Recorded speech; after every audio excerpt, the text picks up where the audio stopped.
আল্লাহ নবী বলেছেন, যদি তোমাকে হত্যা করা হয়, যদি তোমাকে টুকরা টুকরা করে জ্বালিয়ে পুড়িয়ে ভস্ম করা হয়, খবরদার শিরক করবে না। শিরক যে ব্যক্তি শিরক করবে, জান্নাত তার জন্য হারাম হয়ে যাবে। আল্লাহ রাব্বুল আলামিন বলেন, ইন্নাহু মান ইউশরিক বিল্লাহি ফাকাদ হারামাল্লাহু আলাইহিল জান্নাতা ওয়া মাওয়াহুন নার ওয়া মা লিয-যালিমিনা মিন আনসার। যে ব্যক্তি আল্লাহ পাকের সঙ্গে যে কেউ হোক না কেন আল্লাহর সাথে যে শিরক করবে, আল্লাহ রাব্বুল আলামিন তার জন্য জান্নাতকে হারাম করে দিবেন। নাউযুবিল্লাহ পড়ে। তাকে আল্লাহ পাক জাহান্নাম দিবেন। কোথায় দিবেন? জাহান্নামের মধ্যে আল্লাহ পাক তাকে প্রবেশ করাবেন। সুতরাং এই শিরক হচ্ছে ক্ষমার অযোগ্য। আল্লাহ পাক শিরকের গুনাহ কখনো ক্ষমা করবেন না, একথা যেন আমাদের সকলেরই মনে থাকে। আল্লাহ ব্যতীত অন্য কাউকে ডাকা, কারো কাছে ফরিয়াদ করা, আল্লাহর সমকক্ষ মনে করা সম্পূর্ণরূপে শিরক। আল্লাহ পাক বলছেন, ওয়ালা তাদউ মিন দুনিল্লাহি মা লা ইয়ানফাউকা ওয়ালা ইয়াদুররুকা ফাইন ফাআলতা ফাইন্নাকা ইযাম মিনাল যালিমিন। আল্লাহকে ছেড়ে এমন কোন সত্তা কি দেখো না যারা তোমার কোনো উপকার করতে পারে না, তোমার কোনো ক্ষতিও করতে পারে না, তোমার কোনো উপকারও করতে পারে না।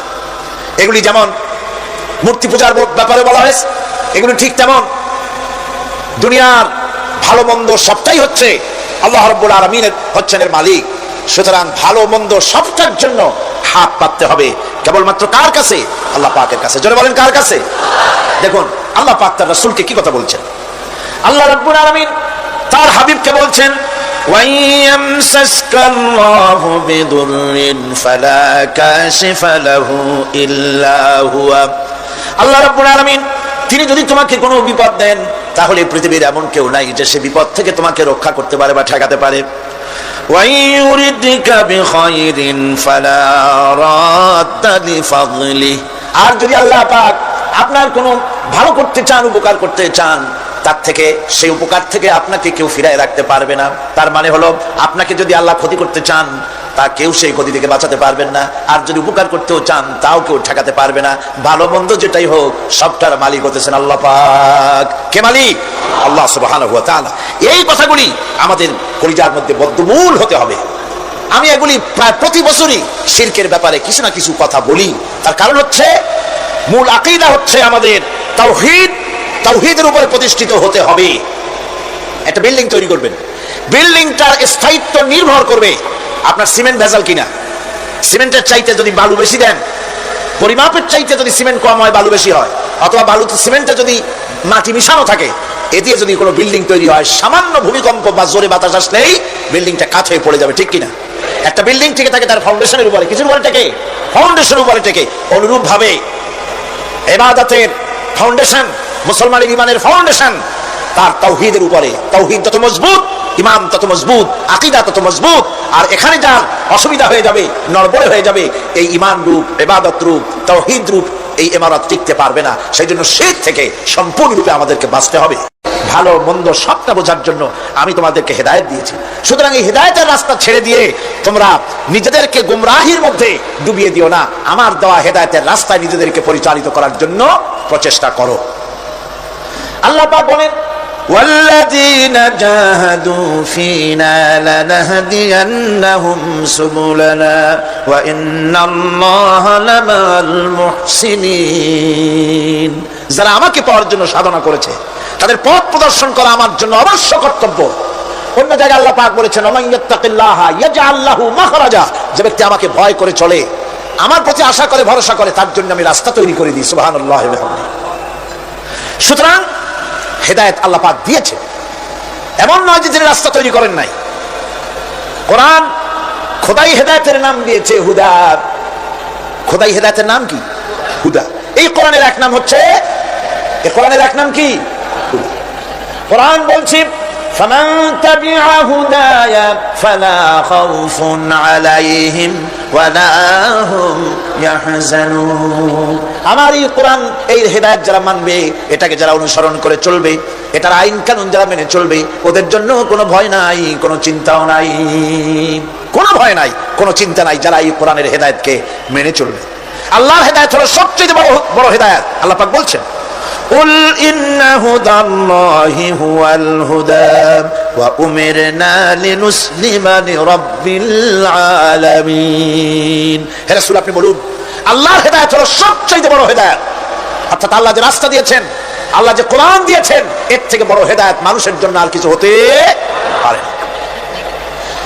আল্লাহ পাক বলেন, ওয়ালান তারদা আনকাল ইয়াহুদু ওয়ালান নাসারা হাত্তা তাত্তাবিআ মিল্লাতাহুম কুল ইন্না হুদাল্লাহি হুয়াল হুদা।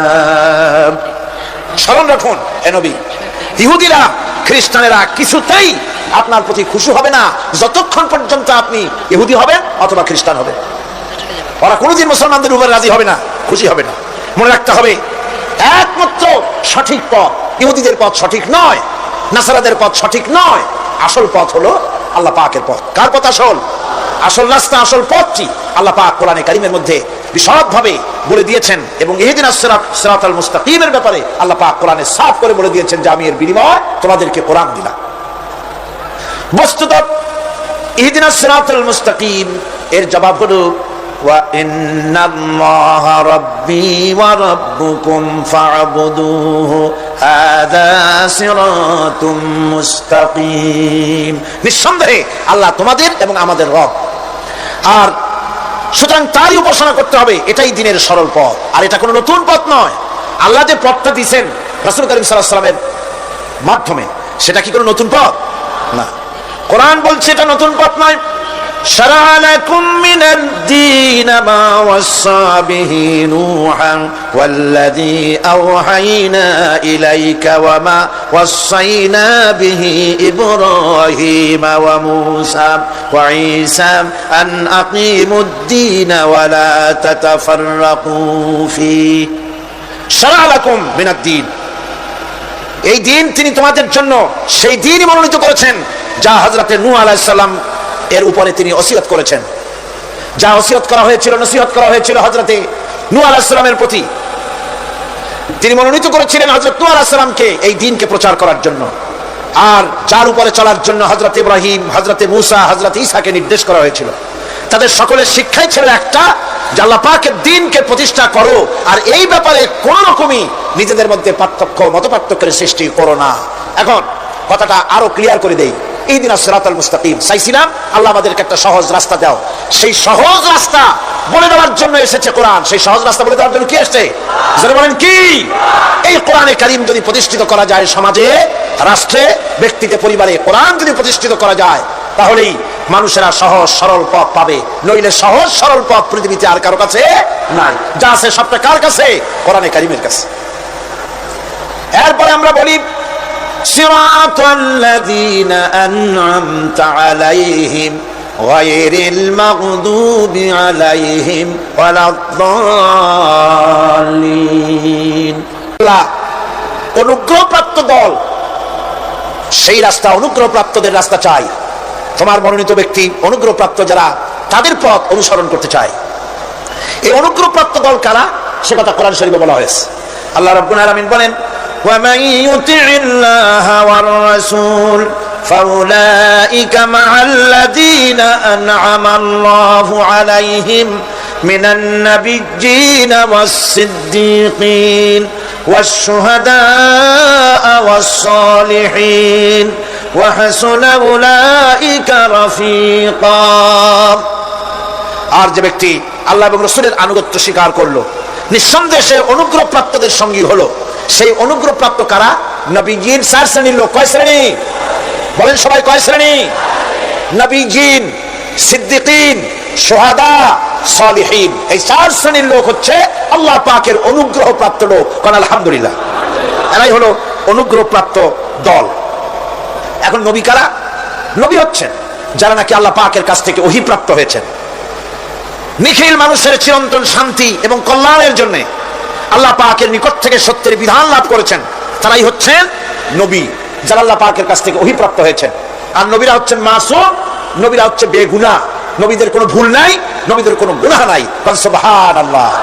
এই পৃথিবীর মধ্যে সুপার কোয়ালিটির মানুষ, সর্বশ্রেষ্ঠ মানুষ কারা? নবীরা। সর্বশ্রেষ্ঠ মানুষ কারা? এখানে আবার এক শ্রেণীর লোকেরা বলে যে নবীরে মানুষ কওয়া যাবে না। আছেন এমন লোক, নবীরে মানুষ কওয়া যাবে না কেন? কেন? নবীর সম্মান কত। আচ্ছা, নবীরে মানুষ বলবো না তো বলবোটা কি? নবীরা কি ফেরেশতা? যদি ফেরেশতা বলি তাহলে কি নবীদের মর্যাদা বাড়ানো হলো? বলেন আপনারা, বাড়ানো হলো? তাহলে নবীদেরকে কি বলবো? তারা কি জেন? যদি জেন বলি তাহলে তাতে কি মর্যাদা বাড়বে? সবচেয়ে মর্যাদা বেশি কার? মানুষের। সুতরাং এক শ্রেণীর লোকেরা খামোখাই আলেম নামধারী লোক, অথচ নবীকে মানুষ বলতে রাজি না। কোরআনে কারীম সাফ করে আল্লাহ পাক পরিষ্কার করে বলেছেন, قل إنما أنا بشر مثلكم يوحى إلي أنما إلهكم إله واحد। নবী বলুন, আমি তোমাদের মতো মানুষ, আমার উপরে ওহী আসে। ইন্নামা আনা বাশারুম মিসলুকুম, তোমাদের মতো মানুষ। একটু ভালো করে বিষয়টা বোঝেন। আরো বলেছি আমি, আজকে আবার স্মরণ করায় দেই। আল্লাহ শিখাই দিচ্ছেন, বলুন আমি তোমাদের মতো মানুষ, ফেরেশতা নই, জিন নই, আমার কাছে ওহী আসে। পার্থক্য এখানে। তবে আরো পার্থক্য আছে, সেটা হচ্ছে আমরা হচ্ছি সাধারণ মানুষ, নবীরা হচ্ছেন অসাধারণ মানুষ। সুবহানাল্লাহ। আমরা হচ্ছি মানব, রাসূল আল্লাহর পয়গম্বর হচ্ছেন মহামানব। কথা বুঝে আসছে? তার মানে হলো আমরা সাধারণ মানুষ। সাধারণ মানুষেরা গুনাহ করতে পারে, ভুল করতে পারে, সব রকমের গুনাহ করতে পারে। নবীরা কোনো গুনাহ করতে পারেন না। আল্লাহ পাক তাদের দিয়ে গুনাহ করান না। আল্লাহ পাক ফেরেশতা দিয়ে, আপন কুদরত দিয়ে নবীদেরকে হেফাজত করেন। সুবহানাল্লাহ। সুতরাং এই কথা বিশ্বাস করতে হবে, সমস্ত নবীরা হচ্ছেন মানুষ। নবীদের আদর্শই কেবলমাত্র আদর্শ, সেই আদর্শকেই গ্রহণ করতে হবে, তাকেই একমাত্র নেতা হিসাবে গ্রহণ করতে হবে। আমার নেতা বলতেও রাজি না। মুশকিল কি এক জায়গায়? কয় যে নেতা বলা যাবে না কেন? কয় যে ওই যে মানুষেরা বলে, স্লোগান দেয়, আমার নেতা, তোমার নেতা, অমুক তমুক, হেন তেন। তো এগুলির সাথে নবীরে মিশানো এটা ঠিক না। আচ্ছা, নবীরে নেতা কব না, কবটা কি? নবী কি হয় নেতা হবে, না হয় অনুসারী হবে, এর বাইরে তো কিছুই নাই। হয় ইমাম, না হয় মুক্তাদি। বাইরে কি? বাইরে তো নাই কিছু। সুতরাং নবী কি মুক্তাদি হবে? নবী কি অনুসারী হবে? নিশ্চয়ই হাজার বার নবী হচ্ছেন ইমাম, নবী হচ্ছেন নেতা। আমরা যখন আরবিতে বলি, ওনারা নিজেরাও আরবিতে বলেন, তখন কোনো আপত্তি হয় না। আল্লাহুম্মা সাল্লি আলা সাইয়্যিদিনা মুহাম্মদ। সাইয়্যিদিনা মানে হচ্ছে আমাদের লিডার, আমাদের নেতা। সাইয়্যিদিনা যখন বলে তখন আপত্তি করে না, কিন্তু আমাদের নেতা বললেই আপত্তি করেন। বাংলা ভাষা, বাংলাদেশি মানুষ হইয়া বাংলা ভাষার প্রতি গভীর জ্ঞান দেখলে দুঃখই হয়। বন্ধুগণ, মনে রাখতে হবে, নবী হচ্ছেন মাসুম, বেগুনাহ এবং নেতা। আর মুহাম্মদ সাল্লাল্লাহু আলাইহি ওয়াসাল্লাম হচ্ছেন বিশ্ব নেতা, এটা কোনো সন্দেহ নাই। এই নবীর অনুসরণ করতে হবে। সিদ্দিকিন হচ্ছে সত্যকে যারা উদার, উন্মুক্ত, অকুণ্ঠ চিত্তে, দ্বিধাহীন ভাবে যারা গ্রহণ করেছে, এর বিপরীত যারা করেই নাই, তারাই হচ্ছেন সিদ্দিকিন। হযরতে, যেমন একটা দৃষ্টান্ত, হযরতে আবু বকর সিদ্দিক রাদিয়াল্লাহু তাআলা আনহু মেরাজ থেকে হুজুর ফিরে এসেছেন সকালবেলায়, ফজরের নামাজ পড়ে বসেছেন কাবা শরীফে, তিনি বসে আছেন। তো তখন আবু জাহেল এসে বলছে, মুহাম্মদ সাল্লাল্লাহু আলাইহি ওয়াসাল্লাম, প্রত্যেক দিনই তো নতুন নতুন কথা কও, আজকে কোনো নতুন কথা আছে? হুজুর বলেন, হ্যাঁ নতুন কথা আছে। কি?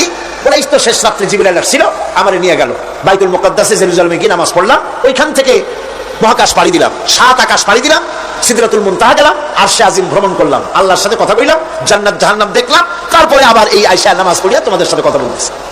আবু জাহেল কয় যে, খাইস, যাও, মাথা টাথা একটু ভালো ছিল, এখন তাও সর্বনাশ হয়ে গেছে। কয়, মুহাম্মদ সাল্লাল্লাহু আলাইহি ওয়াসাল্লাম, তুমি যা বললা এই কথাটা আমি কি হুবহু মানুষের কাছে বলবো? হুজুর বলছেন, অবশ্যই বলো গিয়ে। আবু জাহেল চিন্তা করলো, দিস ইজ দ্য মোমেন্ট, এটাই হলো আসল সুযোগ পেয়ে গেছে মানুষকে বিভ্রান্ত করার জন্য। সবার আগে ছুটে চললো হযরত আবু বকর রাদিয়াল্লাহু তাআলা আনহুর বাড়িতে, যে বলছেন, আবু বকর শুনেছো? বলে, কি? মুহাম্মদ সাল্লাল্লাহু আলাইহি ওয়াসাল্লাম এই রকমের কথা বললো, বেচারার মাথাটা যাও ভালো ছিল, শেষ। হুজুর বলছেন, আবু জাহেল, আমার রাসূল কি এরকম বলেছেন? আবু জাহেল বলছে, আমার নিজ কানে শুনে আসলাম, এখনো তিনি সেখানে বসা। হযরত আবু বকর বলেন, আবু জাহেল, আমার আল্লাহর নবী তিনি যদি এরকম কথা বলে থাকেন, তাহলে আমি কোনো সন্দেহ পোষণ করি না, অবশ্যই আল্লাহ রাব্বুল আলামিনের হাবিব যা বলেছেন তা সত্য। হযরত আবু বকর রাদিয়াল্লাহু তাআলা আনহু মসজিদে হারামে আসলেন, হুজুরকে জিজ্ঞেস করলেন, হুজুর, আবু জাহেল আমাকে এই সব কথা বললো, এগুলি কি ঠিক? হুজুর বলেন, হ্যাঁ। তিনি ঘটনা বয়ান করলেন। হযরত আবু বকর বললেন, হে রাসূল, আপনি যা বলেছেন সত্য বলেছেন, আপনার মেরাজ ঠিক হয়েছে, সঠিক হয়েছে, সন্দেহ নাই। হুজুর বলেন, আবু বকর, তুমি তো শুধু আবু বকর নও, তুমি সিদ্দিক। সত্যকে যারা অকুণ্ঠ চিত্তে অকুণ্ঠ চিত্তে দ্বিধাহীন ভাবে যারা সত্যের সামনে মাথা নত করেছে, গ্রহণ করে নিয়েছে, দ্বিমত পোষণ করে নাই, কোন রকমের দুষ্টবুদ্ধির আশ্রয় গ্রহণ করেনি, উল্টাপাল্টা করেনি, এই সমস্ত মানুষেরই হলো সিদ্দিক। আর এদের দলকেই সিদ্দিকিন বলা হয়। তাহলে নবীয়্যিন, সিদ্দিকিন, এনারা হচ্ছেন নেয়ামত প্রাপ্ত। 3 নম্বরে হচ্ছে শুহাদা। সত্যকে যারা সত্যের সাক্ষী দিয়েছে, সত্যের সাক্ষ্যদাতা। সত্য হচ্ছে ইসলাম। সত্য কি? ইসলাম। সত্য হচ্ছে আল্লাহ, সত্য হচ্ছে নবী, সত্য হচ্ছে কোরআন, সত্য হচ্ছে হাদিস। এই মহাসত্যকে যারা স্বীকৃতি দিয়েছে, নিজেদের কথা দিয়ে, কাজ দিয়ে, ধন দিয়ে, সম্পদ দিয়ে, এমনকি নিজের জীবনটা এই রাস্তায় বিলিয়ে দিয়ে মহাসত্যের চিরস্থায়ী সাক্ষী দিয়ে দুনিয়া থেকে যারা বিদায় হলেন, ওনারা হচ্ছেন শহীদ। আজ রাস্তাঘাটে শহীদ হয়, যাত্রার নামের আগে শহীদ বসায় দেয়। শহীদ এত সোজা জিনিস নয়। আল্লাহর রাস্তায়, ধর্মের জন্য, ইসলামের জন্য, আল্লাহর জন্য, কোরআনের জন্য, রাসূলের জন্য যারা জীবন দেন, তারাই হচ্ছে শহীদ। এই শহীদদের মর্যাদা আল্লাহ রাব্বুল আলামিন এত বেশি মর্যাদা দান করেছেন। শহীদদের মর্যাদা আল্লাহ পাক দিয়েছেন, কিয়ামতের দিন শহীদদের কোনো বিচার করা হবে না। আল্লাহ রাব্বুল আলামিন শহীদদেরকে বিনা বিচারে জান্নাত দিয়ে দিবেন। শহীদের বিশাল মর্যাদা, বিরাট মর্যাদা। এই শহীদ শাহাদাতের তামান্না প্রত্যেক মুসলমানের ভিতরে থাকতে হবে। হুজুর বলেছেন, শহীদি মওতের যন্ত্রণা পিঁপড়ায় কাটার যন্ত্রণার চাইতে বেশি কিছু নয়। শাহাদাত হচ্ছে এপারে মওত আর ওপারে আল্লাহর সঙ্গে দেখা হয়ে যাবে। শহীদি মওত হচ্ছে আল্লাহর সঙ্গে দেখা করার একটা সেতু বন্ধন, একটি সেতু, একটি ব্রিজ, একটা পুল, একটা সাঁকো। এপারে দুনিয়া, ওপারে আল্লাহ পাকের সঙ্গে দেখা হবে। সুবহানাল্লাহ। ভাইরা, ইসলামের জন্য যারা জীবন দিলেন, যারা শাহাদাত বরণ করলেন, তারা জাতির সম্মানের পাত্র। সেই সম্মান, সেই মর্যাদা আল্লাহ রাব্বুল আলামিন শহীদদের প্রদান করেছেন। হযরত আব্দুল্লাহ জুলবাজাদাইন, যার কথা বুখারীতে লেখা হয়েছে। সুবহানাল্লাহ। যুবক মানুষ ইসলাম কবুল করেছেন। ইসলাম কবুল করতে গিয়ে বাড়ি ঘর, জায়গা জমি কিছুই ছিল না। ছোট্ট অবস্থায় বাবা মারা গেছে, চাচার ঘরে লালিত পালিত হচ্ছিলেন।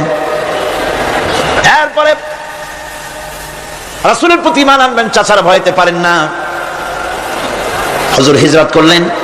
আব্দুল্লাহ, তার নাম ছিল আব্দুল উজ্জা। তিনি চলে গেলেন চাচার কাছে। চাচা গো, মুহাম্মদ সাল্লাল্লাহু আলাইহি ওয়াসাল্লাম আল্লাহর নবী, ব্যাপারে তোমার মত কি? তিনি বলেন, আমারও তো তাই মনে হয়। যদি তাই মনে হয়, তার উপর ঈমান আনবেন কিনা?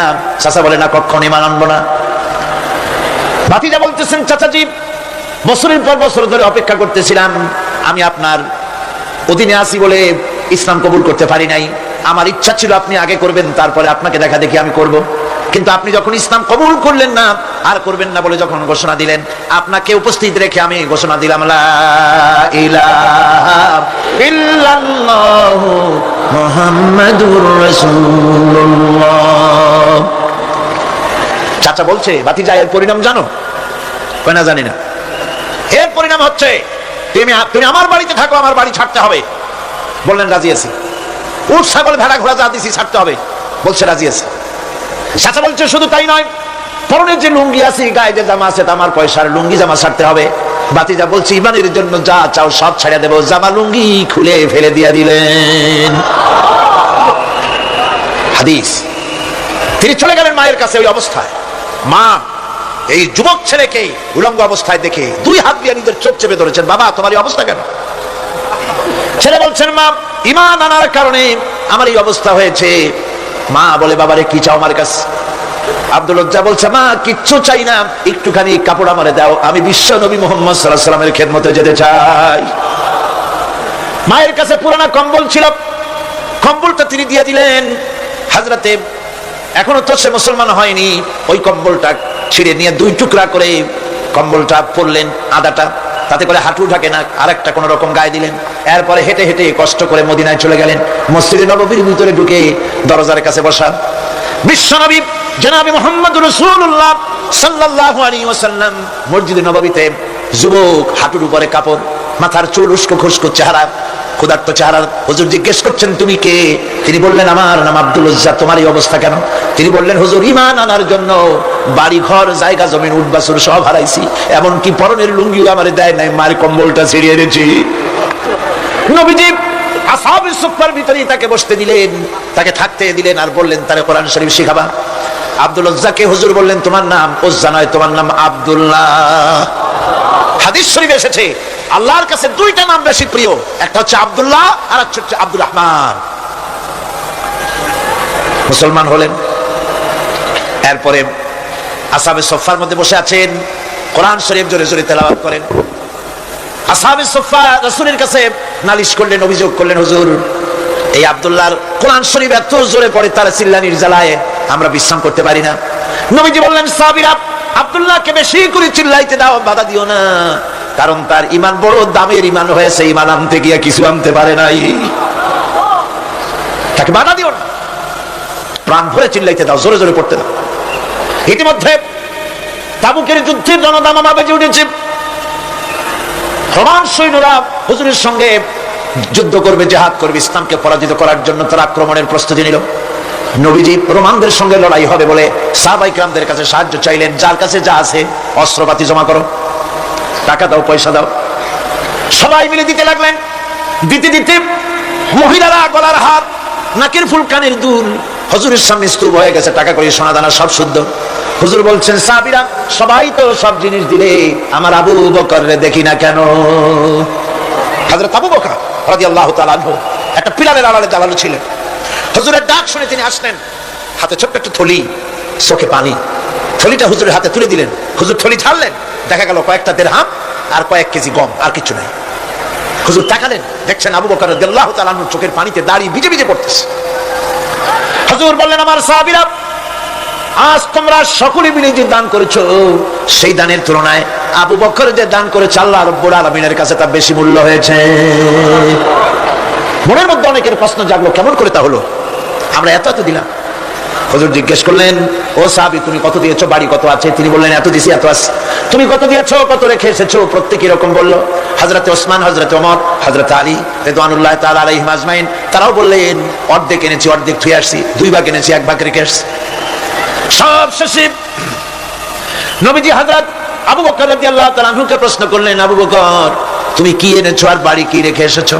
হযরত আবু বকর বলেন ইয়া রাসূলুল্লাহ, ইয়া হাবিবাল্লাহ, আমার বাড়িতে জাগতিক সম্পদ বলতে যা বুঝায় সবটুকু এনে নবীজির কদম মোবারকে দান করে দিয়েছি। আবু বকরের ঘরে এখন আল্লাহ আর তার রাসূল ছাড়া কোনো জিনিস বাকি নাই, যা ছিল সব এনেছি। হুজুর জিহাদে রওনা হলেন 30,000 সৈন্য সাথে, 30 সহস্র সৈন্য নিয়ে নবীজি তাবুকের দিকে চললেন। পথের মধ্যে হযরত আব্দুল্লাহ এসে হুজুরের সামনে দাঁড়ায় গেছেন। আব্দুল্লাহ এসে বলেন ইয়া রাসূলুল্লাহ, একটু দাঁড়ান। এই জিহাদে মেয়ে লোক পুরুষেরা সাহাবীরা সবাই প্রাণ ভরে দান করলো, কিন্তু আমি এমন এক বান্দা আল্লাহর কিছুই দিতে পারলাম না। আমার তো দেওয়ার মতো কিছুই নাই হুজুর, আমার দেওয়ার মতো কিছুই নাই। তবে আমি আপনার কাছে দোয়া চাই, আপনি দোয়া করুন আমি যেন এই যুদ্ধে, এই জিহাদের ময়দানে আমি যেন শহীদ হতে পারি। নবীজি বললেন একটু বাকল নিয়ে আসো গাছের। একটা গাছের বাকল আনা হলো। এই বাকলটা হুজুর নিজ হাতে আব্দুল্লাহর হাতে বাঁধা দিলেন আর বললেন রব্বুল আলামিন, আমি আব্দুল্লাহর রক্ত কাফিরদের জন্য হারাম করে দিলাম। হযরত আব্দুল্লাহ কেঁদে যার হয়ে যাচ্ছেন, বলছেন ইয়া রাসূলুল্লাহ, আমি চাইলাম শহীদ হব আর আপনি আমার রক্তকে কাফেরদের জন্য হারাম করে দিলেন। হুজুর বলেন আব্দুল্লাহ রে, এখন যদি তোমার মৃত্যু জ্বরের ভিতরে হয়, আল্লাহ রাব্বুল আলামিন তোমার শাহাদাত নসিব করে দিবেন। তাবুকের ময়দানে হুজুর চলে গেলেন। কয়েকদিন পরে খবর আসলো হুজুরের কাছে, আব্দুল্লাহ কয়েকদিন জ্বর ভোগ করে আব্দুল্লাহ মারা গিয়েছেন। হুজুর বললেন তার জানাজার ব্যবস্থা করো, কাফন দাফনের ব্যবস্থা করো। ব্যবস্থা হয়ে গেল। রাতের বেলায় দাফন হবে। একজন লোক কবরের কাছে দাঁড়ায় টিম টিম করে একটা আলো নিয়ে দাঁড়ায় আছে, আর একজন লোক কবরের ভিতরে নেমেছেন। 2 ব্যক্তি লাশ 2 হাতে উঁচু করে নিয়ে আসতেছেন কবরের কাছে। যিনি কবরের ভিতরে দাঁড়ানো তিনি বলতেছেন লাশ বহন করে তোমরা যে 2 জন আনতেছো, লাশের সাথে খবরদার বেয়াদবি করো না, তোমাদের ভাইয়ের সঙ্গে আদব করো। এই বলে কবরের ভিতরে যিনি দাঁড়িয়েছিলেন তিনি লাশটারে ধরলেন। কবরের ভিতরে দাঁড়িয়ে তিনি লাশ ধরেছেন, লাশকে কবরে শোয়াই দিয়েছেন। তিনি আর কেউ নন, তিনি বিশ্বনবী মুহাম্মদুর রাসূলুল্লাহ। নিজের হাতে হযরত আব্দুল্লাহকে শোয়াই দিলেন। লাশ বহন করে যে দুইজন আনলেন, তার একজন হলেন হযরত আবু বকর আর একজন হযরত ওমর রাদিয়াল্লাহু তাআলা আনহুমা। আর আলো নিয়ে যিনি দাঁড়িয়েছেন, টিমটিম করে জ্বলতেছেন, তিনি হযরত বেলাল। কবরের ভিতরে হযরত আব্দুল্লাহকে শুইয়ে দিয়ে উপরে মাটি দিয়ে নবীজি কবরের দুই দিকে হাত দিয়া আল্লাহ রাব্বুল আলামিনের দরবারে ফরিয়াদ তুললেন, রব্বুল আলামিন, আমি আজকে সন্ধ্যা পর্যন্ত এই আব্দুল্লাহর প্রতি রাজি ছিলাম, খুশি ছিলাম। আল্লাহ গো, তুমি আব্দুল্লাহর প্রতি রাজি হয়ে যাও। হযরত ইবনে মাসউদ রাদিয়াল্লাহু তাআলা আনহু পাশে দাঁড়ানো ছিলেন, চিৎকার দিয়ে কেঁদে কেঁদে বললেন, আয় আল্লাহ তাআলা, এই কবরের ভিতরে আজকে আব্দুল্লাহর লাশটা না হইয়া যদি আমার লাশ হতো, আমার ভাগ্যটা খুলে যেত। শহীদের মর্যাদা আল্লাহ পাকের কাছে সব থেকে বেশি। এই শহীদের পথ নিয়ামত প্রাপ্তদের পথ। যারা নিয়ামত পেয়েছে পৃথিবীতে, নবীজিন, সিদ্দিকিন, শুহাদা, এরাই হচ্ছেন নিয়ামত প্রাপ্ত। আল্লাহর রাস্তায় জীবন দেওয়াই যে মজা, পৃথিবীতে আর কোনো কিছুতে সেই মজা নাই।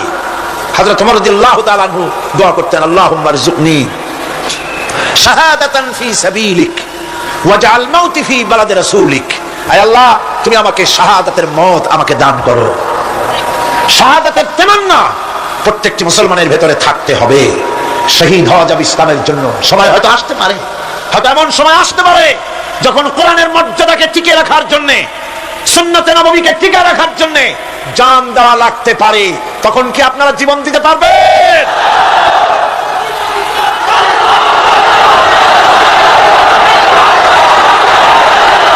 قل يا عبادي الذين اسرفوا على أنفسهم لا تقنطوا من رحمة الله। আরে আমার আল্লাহর মতো এত ভালো আর কেউ আছে? এত দরদ আর কারো আছে? আমার আল্লাহ বলেন, ও নবী, আপনি শুনায় দেন, হে আল্লাহর বান্দারা, তোমরা যারা নিজেদের উপরে বাড়াবাড়ি করেছো, নিজেদের উপরে জুলুম করেছো, অত্যাচার করেছো, আমি আল্লাহর রহমত থেকে নিরাশ হয়ে যেও না। মানুষ যদি অপরাধ করে, বাপের সাথে অপরাধ করেছে, মায়ের সাথে অপরাধ করেছে, মা বাবা সন্তানের চাইতে এত বড় কল্যাণকামী তো আর কেউ নাই, কিন্তু মা বাবা কোনোদিন বলে না, আয় আমার ছেলে তোরে মাফ করে দেই, এরকম বলে নাকি? মন চায় ছেলে যদি মাপ চাইতো, খুশি হয়ে মাফ করে দিতাম, কিন্তু কেন যে আসে না, ডাকে না যে আয় মাফ করে দেই। মা বাপ আপনাকে এত ভালোবাসে, সেই মা বাপও আপনাকে বলে না যে আয় মাফ করে দেই। আমার আল্লাহ হচ্ছেন এমন আল্লাহ, আল্লাহ রাব্বুল আলামিন ডাকেন, এ বান্দা, খুন করেছিস ফিরে আয়, জিনা করেছিস ফিরে আয়, হত্যা করেছিস ফিরে আয়, চুরি করেছিস ফিরে আয়, কুফরি করেছিস ফিরে আয়, সুদ খেয়েছিস, ঘুষ খেয়েছিস, মদ খেয়েছিস ফিরে আয়। এসে আমার দরবারে চোখের পানি ফেল, আমার দরবারে কাঁদাকাটি কর। ইন্নাল্লাহা ইয়াগফিরুয যুনুবা জামিআ ইন্নাহু হুয়াল গফুরুর রহিম। আমার দরবারে চোখের পানি ফেলে কাঁদ, আমি রব্বুল আলামিন জিন্দেগীর গুনাহ মাফ করে দেব। সুবহানাল্লাহ কোন, সুবহানাল্লাহ কোন। আমার কাছে কাঁদ, চোখের পানি ফেল। আল্লাহ রাব্বুল আলামিনের কাছে বান্দার দুইটা ফোঁটা বেশি প্রিয়। একটা হলো জিহাদের ময়দানে যে রক্ত ফোঁটা দেওয়া হয়, এটা আল্লাহর কাছে প্রিয়। আর আল্লাহর ভয়তে গুনার জন্য লজ্জা করে, অনুশোচনা করে বান্দা যখন চোখের পানি ছেড়ে দেয়, আল্লাহর কাছে এটা অত্যন্ত প্রিয়। নবীজি বলেছেন, বান্দা যখন গুনার ভয়তে, আল্লাহর ভয়তে, জাহান্নামের ভয়তে অনুশোচনা করে যখন চোখ দিয়া পানি ছেড়ে দেয়, ওই চোখের পানি নাকের অর্ধেক আসতে না আসতে আল্লাহ রাব্বুল আলামিন বান্দারে মাফ করে দেন। আল্লাহ বরদাস্ত করতে পারেন না যে বান্দা কান্দুক। আমার ভাইরা, আল্লাহর রহমত এই পৃথিবীতে, আল্লাহর রহমতকে 100 ভাগ করা হয়েছে। আল্লাহর রহমতের কত ভাগ? এই 100 ভাগের 1 ভাগ সারা পৃথিবীতে ছড়াই দেওয়া হয়েছে। আর 99 ভাগ কার কাছে? আল্লাহর কাছে।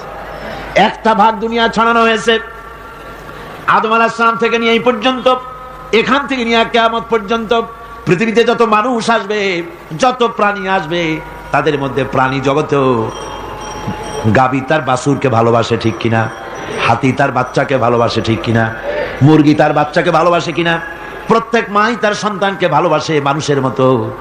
এই ভালোবাসা, এই স্নেহ, এই মমতা, এই করুণা, এই মহব্বত একটা ভাগ দুনিয়ায় দেওয়ার পর আপনি আর আমি যতটুকুন ভাগে পেয়েছি সেই মহব্বতে, স্ত্রীর মহব্বতে অস্থির, মায়ের মহব্বতে অস্থির, সন্তানের মহব্বতে অস্থির। এখন চিন্তা করেন, একটা ভাগ সারা পৃথিবীতে বিতরণ করার পর যেটুক পেয়েছি তাতে যদি এত মহব্বত হয়, তাহলে এর 99 ভাগ মহব্বত যে আল্লাহর কাছে জমা আছে, এই বান্দার জন্য তার কত মহব্বত, এই বান্দার জন্য কত করুণাতা, কত মহব্বততা, কত দয়াতা। এজন্য আল্লাহ রাব্বুল আলামিন বলেছেন, নাব্বি ইবাদি আন্নী আনাল গফুরুর রহিম। ও আমার নবী, সুসংবাদ দিয়ে দাও, বান্দাদেরকে শোনায় দাও যে আমি আল্লাহ তাআলা ক্ষমাশীল আর দয়াবান। হুজুর কাঁদতেছিলেন, হযরত ওমর রাদিয়াল্লাহু তাআলা আনহু এসে দেখেন হুজুর একা কাঁদতেছে। হুজুর জিজ্ঞেস করছেন, হযরত ওমর জিজ্ঞেস করলেন, হুজুর আপনি কাঁদেন কেন একা একা? হযরত ওমর বলেন, আমি যখন প্রশ্ন করলাম, নবীজি বললেন, আমার কাছে কিছু আগে জিবরাইল এসেছিলেন। জিবরাইল এসে আমাকে বললেন, আল্লাহ পাক বলেছেন, হে আমার নবী, ইসলামের ভিতরে থেকে যে সমস্ত মানুষগুলো ইসলামের ভিতরে থেকে চুল আর দাড়ি পাকায় দিছে, কিয়ামতের দিন এই লোকগুলারে আমি শাস্তি দিতে আমার শরম হবে। হযরত ওমর বলেন, হুজুর উম্মতের জন্য কত বড় খোঁজ খবর এটা, আর আপনি কাঁদতেছেন। হুজুর বলেন, ওমর তুমি জানো না, আমার কান্নার কারণ ভিন্ন। আমার কান্নার কারণ হলো যে আল্লাহ রাব্বুল আলামিন কিয়ামতের দিন দাড়ি চুল পাকা বান্দারে শাস্তি দিতে শরম করবেন। সেই দাড়ি চুল পাকা বান্দাগুলি আল্লাহর সাথে নাফরমানি করতে শরম করে না। আমি এই লজ্জায় কাঁদতেছি। ভাইরা, হুজুর আল্লাহ পাক বলেন, ও আমার নবী, রাতের আধারে যখন একটা বুড়া আমার দরবারে হাত উঁচু করে, একটা বুড়া মানুষ রাতের আধারে যখন আমার দরবারে হাত উঁচু করে আর যখন বলতে থাকে, রব্বুল আলামিন, আমার পেছনের জীবনটা বড় খারাপ করেছি, এমন কোন কাজ জীবনে করি নাই যা তোমার কাছে কিছু দাবি করতে পারি, সব রকমের নাফরমানি করেছি, আজ আমি বুড়া হয়ে গেছি, কামাই করতে পারি না, ছেলে আমাকে চোখে দেখতে পারে না, পুত্রবধূ আমাকে ঘরে জায়গা দেয় না, আমার স্ত্রী আমাকে দেখতে পারে না, রোজগার করতে পারি না, হাঁটতে পারি না, চলতে পারি না, সবার কাছে আমি তিতা হয়ে গেছি, আমি দাঁড়াতে পারি না, কোমরে ব্যথা পাই, হাঁটুতে ব্যথা পাই, চলতে পারি না, কানে শুনতে পাই না, চোখে দেখতে পারি না, আর তোমার কাছে কিছু চাইয়া নেব এমন ভালো কাজও করি নাই। এইভাবে যখন বান্দা কাঁদতে থাকে আমার দরবারে, ও আমার হাবিব আমার রহমতের দরিয়ায় জোশ মেরে যায়, আমার শরম হয় এই বুড়াটারে কেমনে খালি হাতে ফিরাইয়া দেই। সুবহানাল্লাহ, সুবহানাল্লাহ। আমার আল্লাহর এত দয়া, আমার আল্লাহর এত মায়া, এত মহব্বত।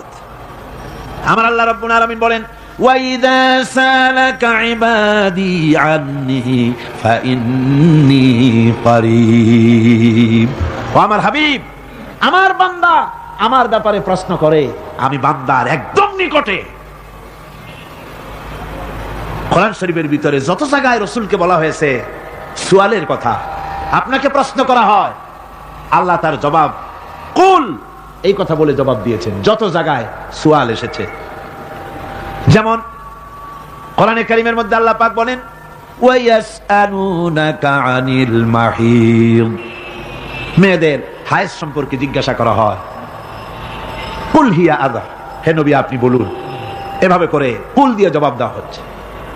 আবার প্রশ্ন করা হচ্ছে, ওয়ায়াসআলুনাকা আনিল আনফাল, এই গনিমতের মাল সম্পর্কে হুজুর আপনাকে, হে নবী আপনাকে প্রশ্ন করা হয়, আল্লাহ কুল দিয়া জবাব দিলেন। আল্লাহ বলেন, আপনি বলেন। ওয়ায়াসআলুনাকা আনিল খামরি ওয়াল মাইসির, আল্লাহ পাক বলেন নবী আপনারে প্রশ্ন করা হয়, কুল ফীহিমা ইসমুন কাবীর, আল্লাহ কুল দিয়া বললেন তুমি বলো।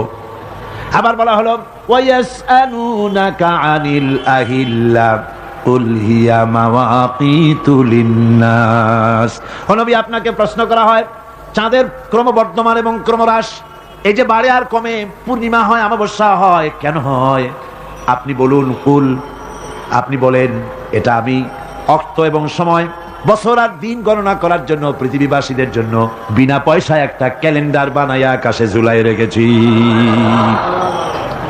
এভাবে যত জায়গায় এসেছে আপনাকে প্রশ্ন করা হয়, তত জায়গায় আল্লাহ জবাব দিয়েছেন কুল, আপনি বলেন। গোটা কোরআন শরীফের ভিতরে এই একটি মাত্র জায়গা যেখানে বলা হয়েছে আপনাকে প্রশ্ন করা হয়, আল্লাহ এখানে বলতে পারতেন কুল আপনি বলেন, আল্লাহ তোমাদের নিকটবর্তী, এভাবে জবাব হয় নাই। এটা কায়দাটা হলো এই, আল্লাহ বলতেছেন ওয়াইজা সালাকা ইবাদি, ও আমার নবী প্রশ্ন তো আমার বান্দারা আমার ব্যাপারে করেছে, এবার আপনার জবাবের কোনো দরকার নাই, প্রশ্ন আমার ব্যাপারে আমি নিজে জবাব দিয়ে দেই, ফা ইন্নী কারীব। ও বান্দা আমার ব্যাপারে প্রশ্ন করেছিস, জবাব আমি দেই, আমি তোর সবচাইতে বেশি নিকটে। সুবহানাল্লাহ, কত নিকটে? ওয়ানাহনু আকরাবু ইলাইহি মিন হাবলিল ওয়ারিদ। তোর যে রগ, এই শাহরগের চাইতেও আমি তোর বেশি কাছে। সুবহানাল্লাহ, আমারে ডাক, আমারে ডাক, কলিজা দিয়া ডাক, অন্তর দিয়ে ডাক। মনের থেকে মানুষ যদি ডাকে, মুখের ডাক আর মনের ডাক এক জিনিস নয়।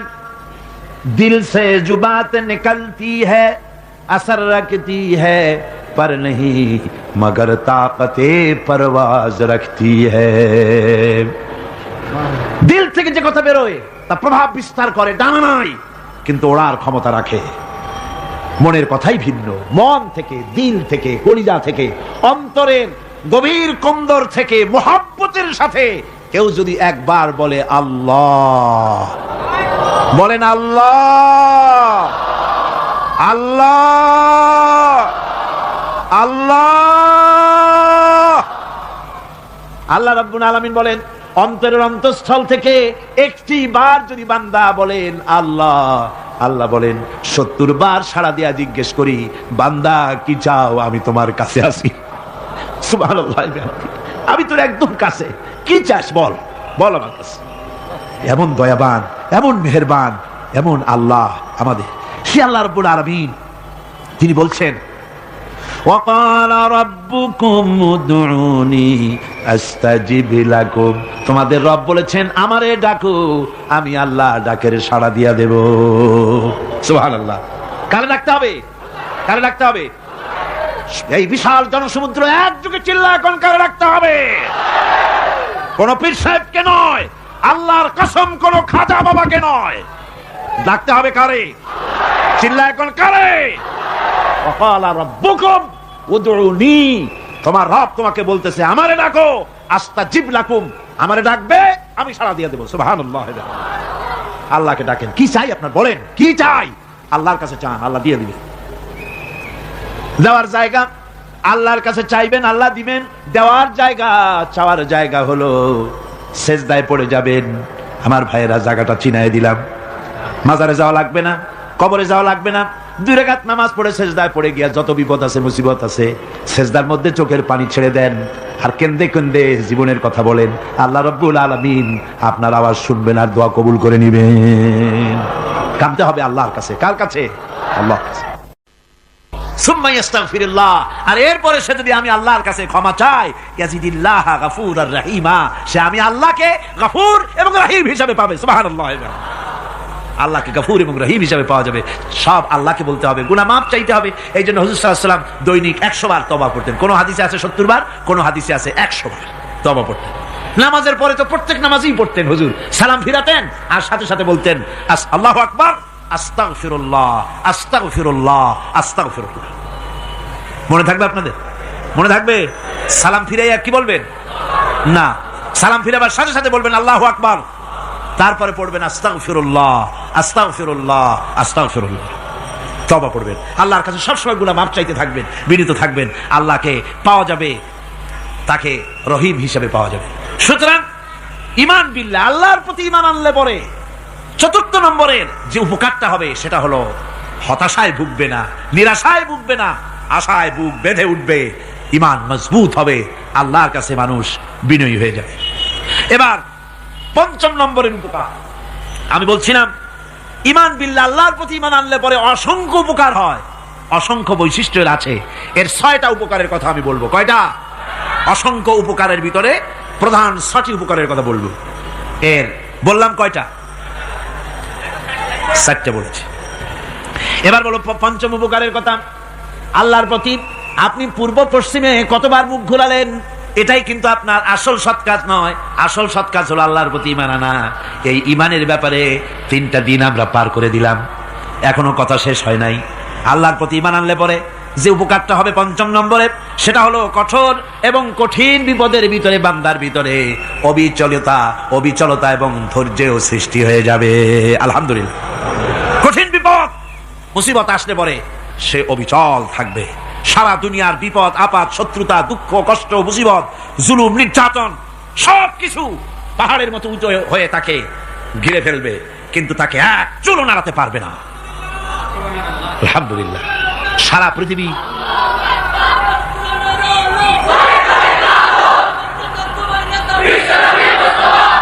পৃথিবী একদিকে আর সে একা একদিকে থাকবে। বিরোধিতা তো হবেই, বিপদ তো আসবেই।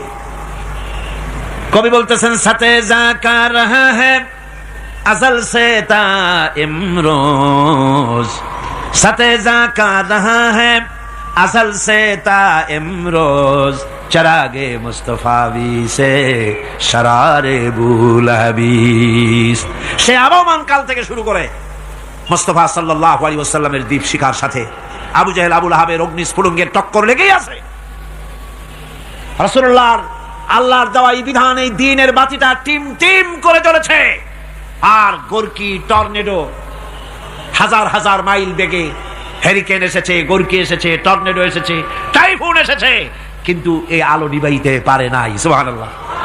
এই আলো নিবাতে পারে নাই। এই শত্রুতা চিরকালে নিবাতে পারবে না। কারণ হচ্ছে আল্লাহ রাব্বুল আলামিন বলেছেন, ইউরিদুনা লিইউতফিউ নূরাল্লাহি বিআফওয়াহিহিম ওয়াল্লাহু মুতিম্মু নূরিহি ওয়ালাউ কারিহাল কাফিরুন। ওরা চায় মুখের ফু দিয়ে আমার আলোকে নিভিয়ে দেবে, কিন্তু আমি আমার আলোকে পূর্ণতা দান করব। তাতে কাফের বেঈমানদের কলজায় যত জ্বালা যন্ত্রণা হোক, আমার দিন কেউ মিটাই দিতে পারবে না। সুবহানাল্লাহ। সুতরাং বিপদে অবিচলতা আসবে, সে অটল হবে, মজবুত হবে। কোরআনে কারীম বলতেছে, ওয়া কানালিকা জাআলনা লিকুল্লি নাবিয়্যিন আদুওয়াম মিনাল মুজরিমিন। এই পৃথিবীতে এমনি করে আমি সকল নবীদের শত্রু বানিয়েছি, সব পাপিষ্ঠ অপরাধীদেরকে। নবীদের সাথে বিরোধিতা করেছে কারা? পাপিষ্ঠরা, অপরাধীরা। আজও খুঁজে দেখেন, আজও ইসলামী আন্দোলনের বিরোধিতা যারা করে সবগুলি কি পাপিষ্ঠ? সত্য কিনা কম? ইসলামী আন্দোলনের বিরোধিতা যারা করে হিসাব করে, চোখ দিয়ে তাকায় দেখেন, খুঁজে দেখেন তাদের নামগুলি। মদখোর, জিনাকার, বদমাশ, চোর, হাইজাকার, বেনামাজি, লুটেরা, মিথ্যাবাদী, সবচাইতে সমাজের নিকৃষ্ট লোকগুলি ইসলামের বিরোধিতা করে।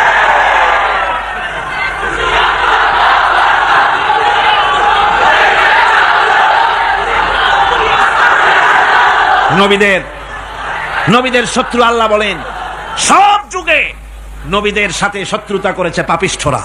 আল্লাহর কথা, কার কথা? সকল যুগে নবীদের সাথে শত্রুতা করেছে পাপিষ্ঠরা, নিকৃষ্ট ধরনের অপরাধীরা। সুতরাং নবী রাসূলদের অবস্থা যখন এই, তখন দ্বীনের দাওয়াত যারাই দেবে তাদের কিসমত এরকম হবেই। এই বাধার মোকাবেলা তাদেরও করতে হবে। এই যে বাধাটা আসে, এই যে মারে, অপরাধ কি? এই যে তারা চোর বা ডাকাত, যাদের মারা হয়। আল্লাহ রাব্বুল আলামিন বলেন, অপরাধ হলো ওয়ামা নাকামু মিনহুম ইল্লা আইয়ুমিনু বিল্লাহিল আজিজিল হামিদ। অপরাধ হচ্ছে ইমানদার লোকদের উপরে নির্যাতন চালিয়েছে, অন্য কোনো কারণে নয়। কারণ একটাই, তারা আল্লাহর জমিনে আল্লাহর দ্বীন প্রতিষ্ঠা করতে চেয়েছে। আর কোনো অপরাধ না।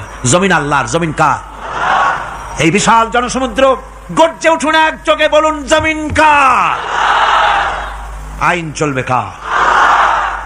এখানেই সংঘর্ষ বেঁধেছে আবহমান কাল ধরে। মানুষ অত্যাচারিত হয়েছে, সাহাবায়ে কেরাম অত্যাচারিত হয়েছেন। বুখারী শরীফের হাদিসে এসেছে, রাসূল করিম সাল্লাল্লাহু আলাইহি ওয়াসাল্লামের কাছে হযরতে খাব্বাব গিয়ে উপস্থিত হয়েছিলেন।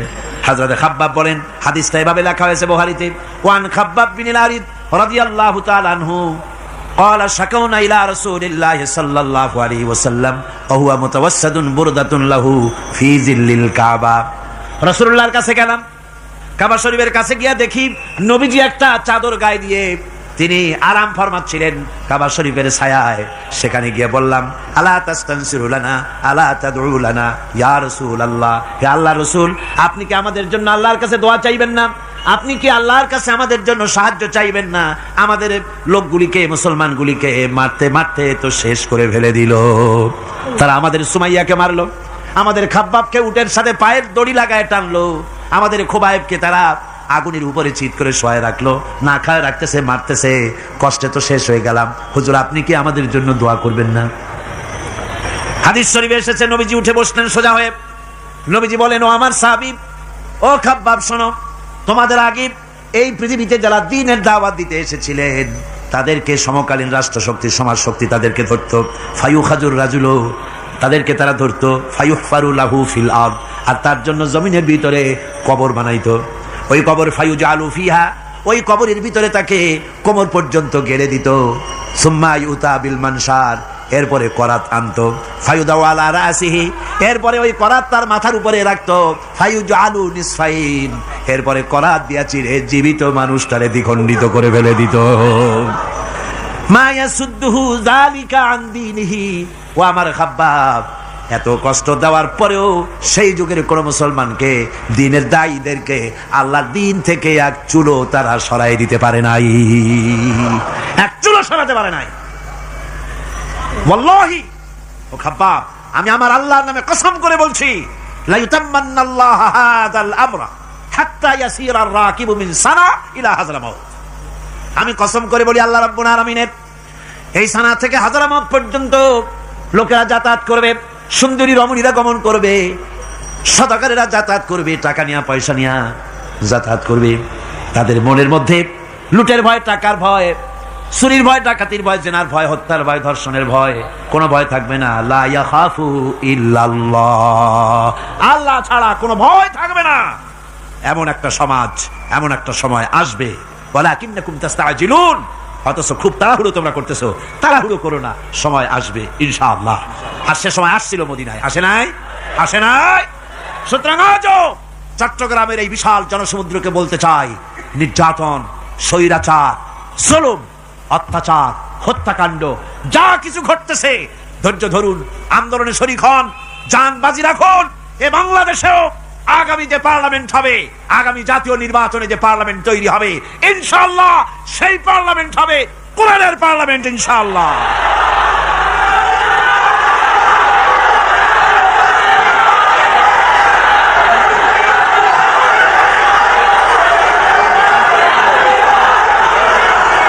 আমার ভাইয়েরা, আমার বন্ধুগণ, কঠিন বিপদে অবিচলতা এবং ধৈর্যের দৃষ্টান্ত রেখে গেছেন আম্বিয়া আলাইহিমুস সালাম। সুবহানাল্লাহ।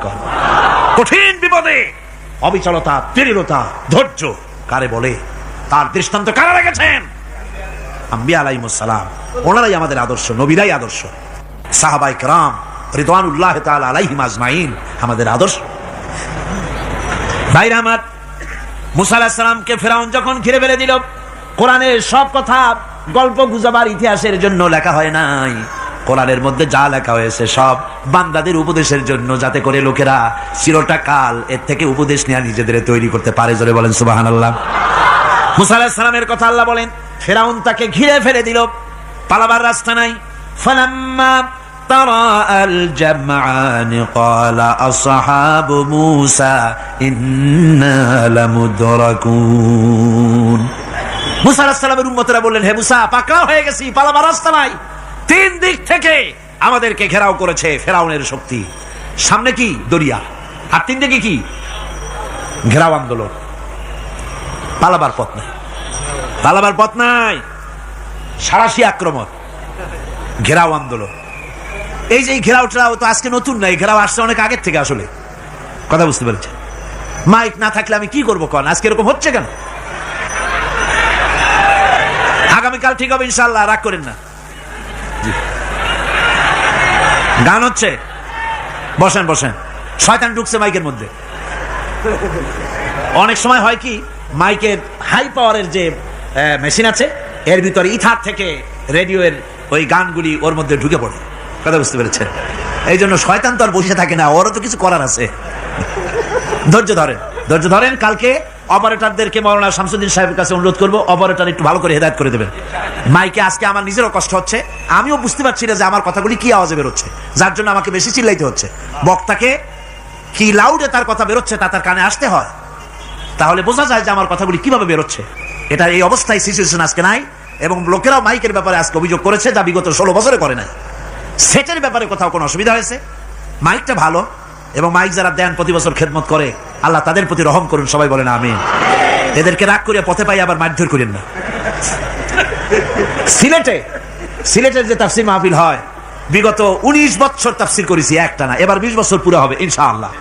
সিলেটে একটানা 20 বছর তাফসির করতেছি সেখানে। তো মাইক, একটা লোক বিনা পয়সা মাইক দেয়, মাইকের ভাড়া সে নেয় না, তাফসিরের মাহফিলের মাইকের ভাড়া নেয় না। যে বছর এরশাদ সরকার আমাকে প্লেন থেকে নামতে দিল না, আপনাদের মনে আছে, সিলেট থেকে ফিরাই দিল। এই খবরটা মাইকম্যান যখন শুনেছে যে আমাকে নামতে দেয় নাই, ফিরাই দেওয়া হয়েছে, সাথে সাথে স্ট্রোক করেছে, হার্ট ফেল করে দুনিয়া থেকে বিদায় হয়ে গিয়েছে। সিলেটে তাফসীর হতে পারবে না এই কথা সে বরদাস্ত করতে পারে নাই। আমি কেঁদেছি আর দোয়া করেছি, আল্লাহ কোরআনের মহব্বতে লোকটার এই অবস্থা হলো, তোমার জান্নাত তুমি দয়া করে তাকে দান করে দিও। কাজে কোনো ব্যবসায়ী চায় না যে তার ব্যবসাটা খারাপ হোক, লোকেরা মন্দ বলুক। এই মাইকের ব্যাপারে আপনারা আজকে রাগারাগ করেন না, যা হয়েছে কালকে ভালো হবে ইনশাআল্লাহ। সবাই বলেন ইনশাআল্লাহ। এখন চলেন আমরা ফেরাউনের অবস্থা দেখি গিয়া কি করতেছে ফেরাউন। মুসা আলাইহিস সালামকে ঘেরাও করে ফেলেছে, পালাবার উপায় নাই, একদিকে দরিয়া, তিন দিকে ফেরাউনের শক্তি। এই যে ঘেরাও টেরাও মানে নতুন তো না, ধর্মঘট নতুন না, এ পুরানা জিনিস। এই পৃথিবীতে সর্বপ্রথম ধর্মঘট কিসের উপরে হয়েছে জানেন? এই পৃথিবীর প্রথম ধর্মঘট হয়েছে পেঁয়াজ, রসুন আর ডাইলের উপরে, মুসা আলাইহিস সালামের জামানায়। লান নাসবিরা আলা তাআমিন ওয়াহিদ, আমরা এক রকমের খাদ্য আর খাবো না, আমাদের পেঁয়াজ দেওয়া লাগবে, ডাল দেওয়া লাগবে, রসুন দেওয়া লাগবে। সর্বপ্রথম ধর্মঘট হয় মুসা আলাইহিস সালামের জামানায়, সেখান থেকে শুরু হয়েছে। কিন্তু মশাল মিছিল যে আসলো কই থেকে, এইটা আমি খুঁজে পাইনি। পরে প্রত্যেকটা জিনিসের তো ইতিহাস আছে, আমি খুঁজতে খুঁজতে পেলাম। আমি জানি না এর ইতিহাস মূলে কোথায়, কিন্তু আমি যতদূর খুঁজে পাইছি সেটা হলো মশাল মিছিলের আবিষ্কার হয়েছে লঙ্কায় রাবণের সময়, হনুমানের লেজে আগুন দিয়া তারপরে লঙ্কা কাণ্ড ঘষালো, নামই আছে লঙ্কা কাণ্ড। হনুমানের লেজে আগুন দিয়ে রাবণ যে লঙ্কায় মশাল মিছিল করেছিল হনুমানরে দিয়া, ওই হনুমানের ওই সিস্টেমটা এখনো আমাদের দেশে চালু আছে। এইটা আসলে কোন ভদ্রলোকের এই মিছিল হওয়া উচিত না। আগুন নিয়ে কিসের মিছিল?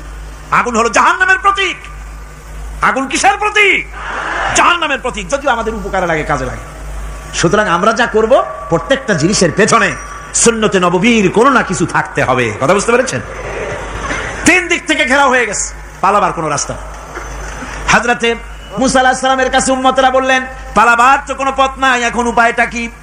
আমাদের তো আর উপায় নাই। মুসা আলাইহিস সালাম দেখেন বিপদে পড়ে গেছেন, কিন্তু ধৈর্য হারান নাই, ভয় পান নাই। ভয় পাইছিলেন? ভয় পেয়েছেন? প্রশ্নই ওঠে না। মুসা আলাইহিস সালাম, আল্লাহ পাক যাদেরকে বলেছেন উলুল আযম রাসূল, যাদের বলেছেন তার মধ্যে হযরত মুসা একজন উলুল আযম পয়গম্বর। চারটিখানি কথা না, আল্লাহ কথা বলছেন তার সাথে, কালিমুল্লাহ তিনি। সুবহানাল্লাহ।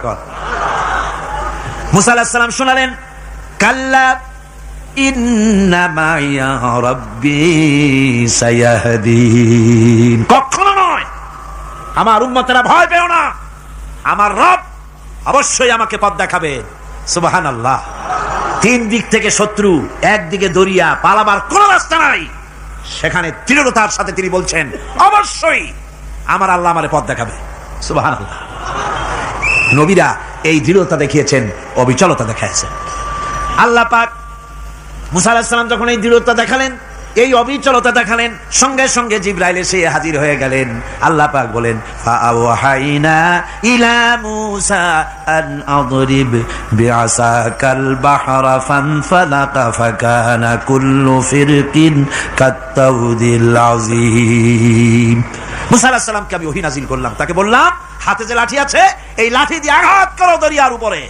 দরিয়ার উপরে আঘাত করলেন, একটা রাস্তা হয় নাই, 12টা রাস্তা তৈরি হয়ে গেল। আর দেওয়ালগুলা পাহাড়ের মতো উঁচা হয়ে গেল। দরিয়ার ভিতরে পাহাড়ের মতো উঁচা, মজবুত 12টা রাস্তা। এবার মুসা আলাইহিস সালাম তার দলবল নিয়ে চললেন। আল্লাহ রাব্বুল আলামিন বলেন, ওয়া আনজাইনা মুসা ওয়া মান মাআহু আজমাইন। মুসা এবং তার সাথী সঙ্গীদেরকে আমি পার করে দিলাম। মুসা আলাইহিস সালাম এবং তার সাথী সঙ্গী নিয়ে যখন দরিয়ার মাঝখানে আসছে, ফেরাউন তার দলবল নিয়ে এসে গেছে। আসে দেখে নদীর মধ্যে রাস্তা। বাবা, খুব তো কায়দা। ও মনে করছে ওর বাজানে তৈরি করা ডিস্ট্রিক্ট বোর্ডের রাস্তা। ওর লোকজন নিয়ে নেমে গেছে দরিয়ার ভিতরে। ও আসছে মাঝখানে, মুসা আলাইহিস সালাম চলে গেছেন ওপার, দরিয়া পার। মাঝখানে যখন এসে গেল, আল্লাহ রাব্বুল আলামিন পানিকে অর্ডার করলেন কোন।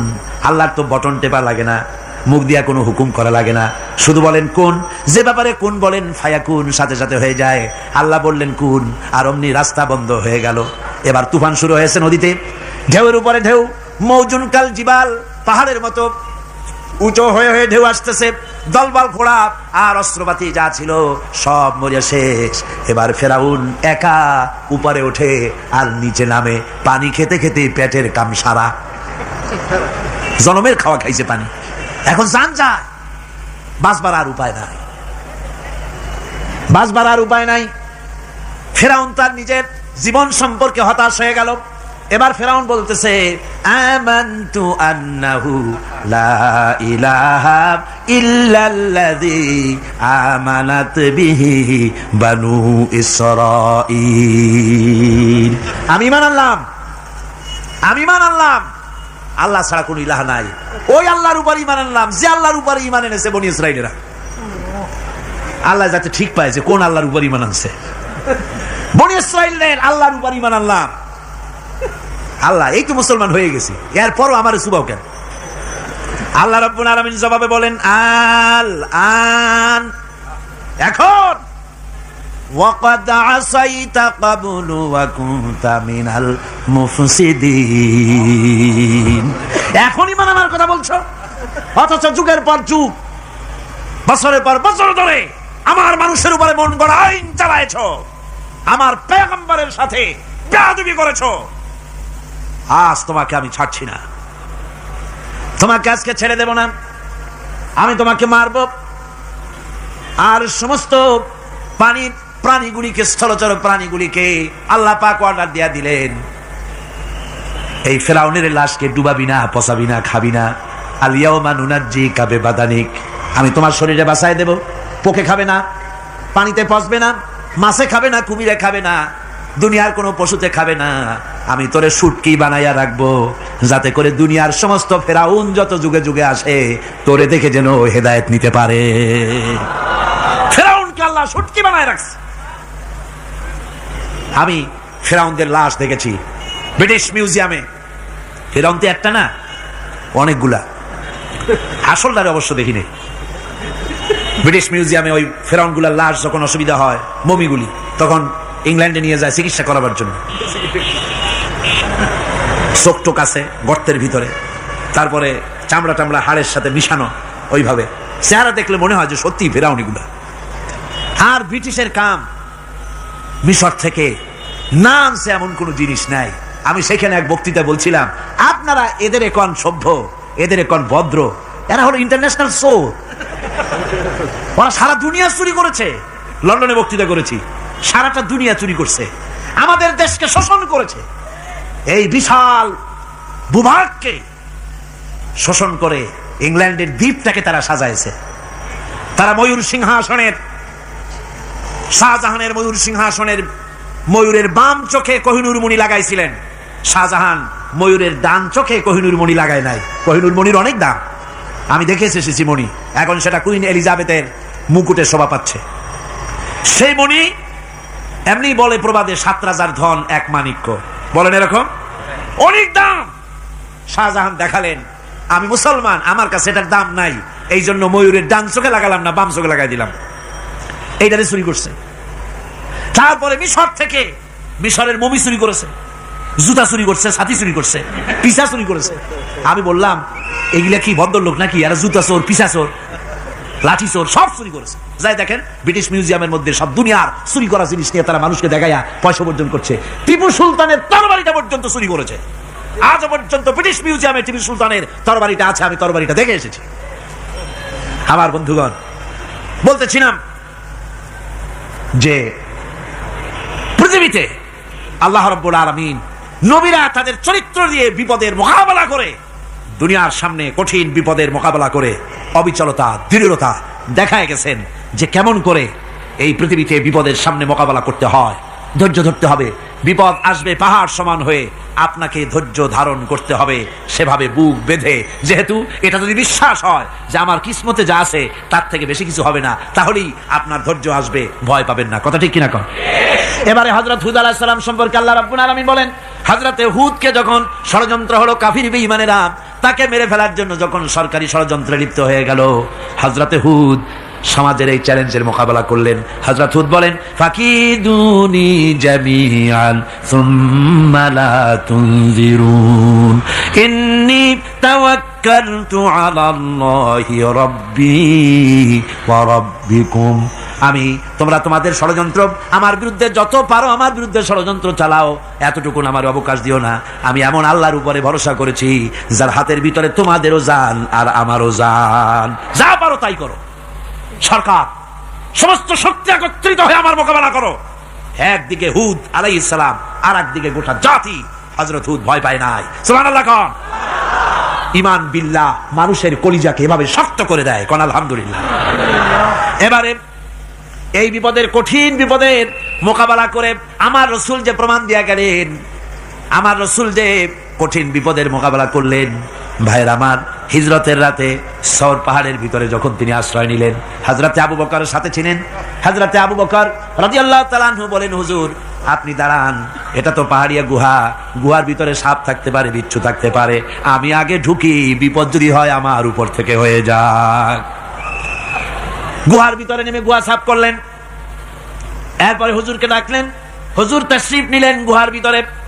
এরপরে হুজুর বললেন, আবু বকর, পাহাড়ে হেঁটে হেঁটে 2-3টা পাহাড় পাড়ি দিয়া যাওয়া লাগে সূর পাহাড়ে। মদিনার সোজা রাস্তা হুজুর ধরেন নাই, মেসফালার পথ দিয়া জাবালে কেদোয়ার উপর দিয়া 3টা পাহাড় পাড়ি দিয়া তারপরে হুজুর গেলেন সূর পাহাড়ে। গুহার ভিতরে হুজুর তাশরীফ নিলেন, বললেন, আবু বকর তুমি বসো, তোমার উরুর উপরে মাথা রেখে আমি একটু আরাম করি। হযরতে আবু বকর বসলেন, হুজুর তার উরুর উপরে মাথা রেখে ঘুমায় গেলেন। আর এরপরে কাফির বেঈমানেরা তালাশ করতে করতে কাফেররা এসে গেল পায়ের চিহ্ন দেখে দেখে গর্তের কাছে। হযরত আবু বকর ভয়তে কেঁদে ফেললেন, আহারে আর তো উপায় নাই, এবার তো ধরা পড়ে গেছি, এবার নবীজিকে মেরে ফেলে দেবে। নবীর মহব্বতে, নিজের মহব্বতে নয়, নবীর মহব্বতে কাঁদতেছিলেন। হুজুর বলেন, হুজুরের ঘুম ভেঙে গেল। বলো, আবু বকর কাঁদো কেন? ছেলের কথা, মেয়ের কথা, বিবির কথা, বাড়ির কথা মনে পড়লো নাকি? হযরত আবু বকর বলেন, ইয়া রাসূলুল্লাহ, আল্লাহর কসম করে বলি, যেদিন ঈমান এনেছি এই কলিজার ভিতরে মা বাপ, স্ত্রী, পুত্র, পরিজন, এমনকি আমার নিজের জীবনের চাইতে আপনারে বেশি ভালোবাসি। তা কাঁদো কেন? কাঁদো কেন?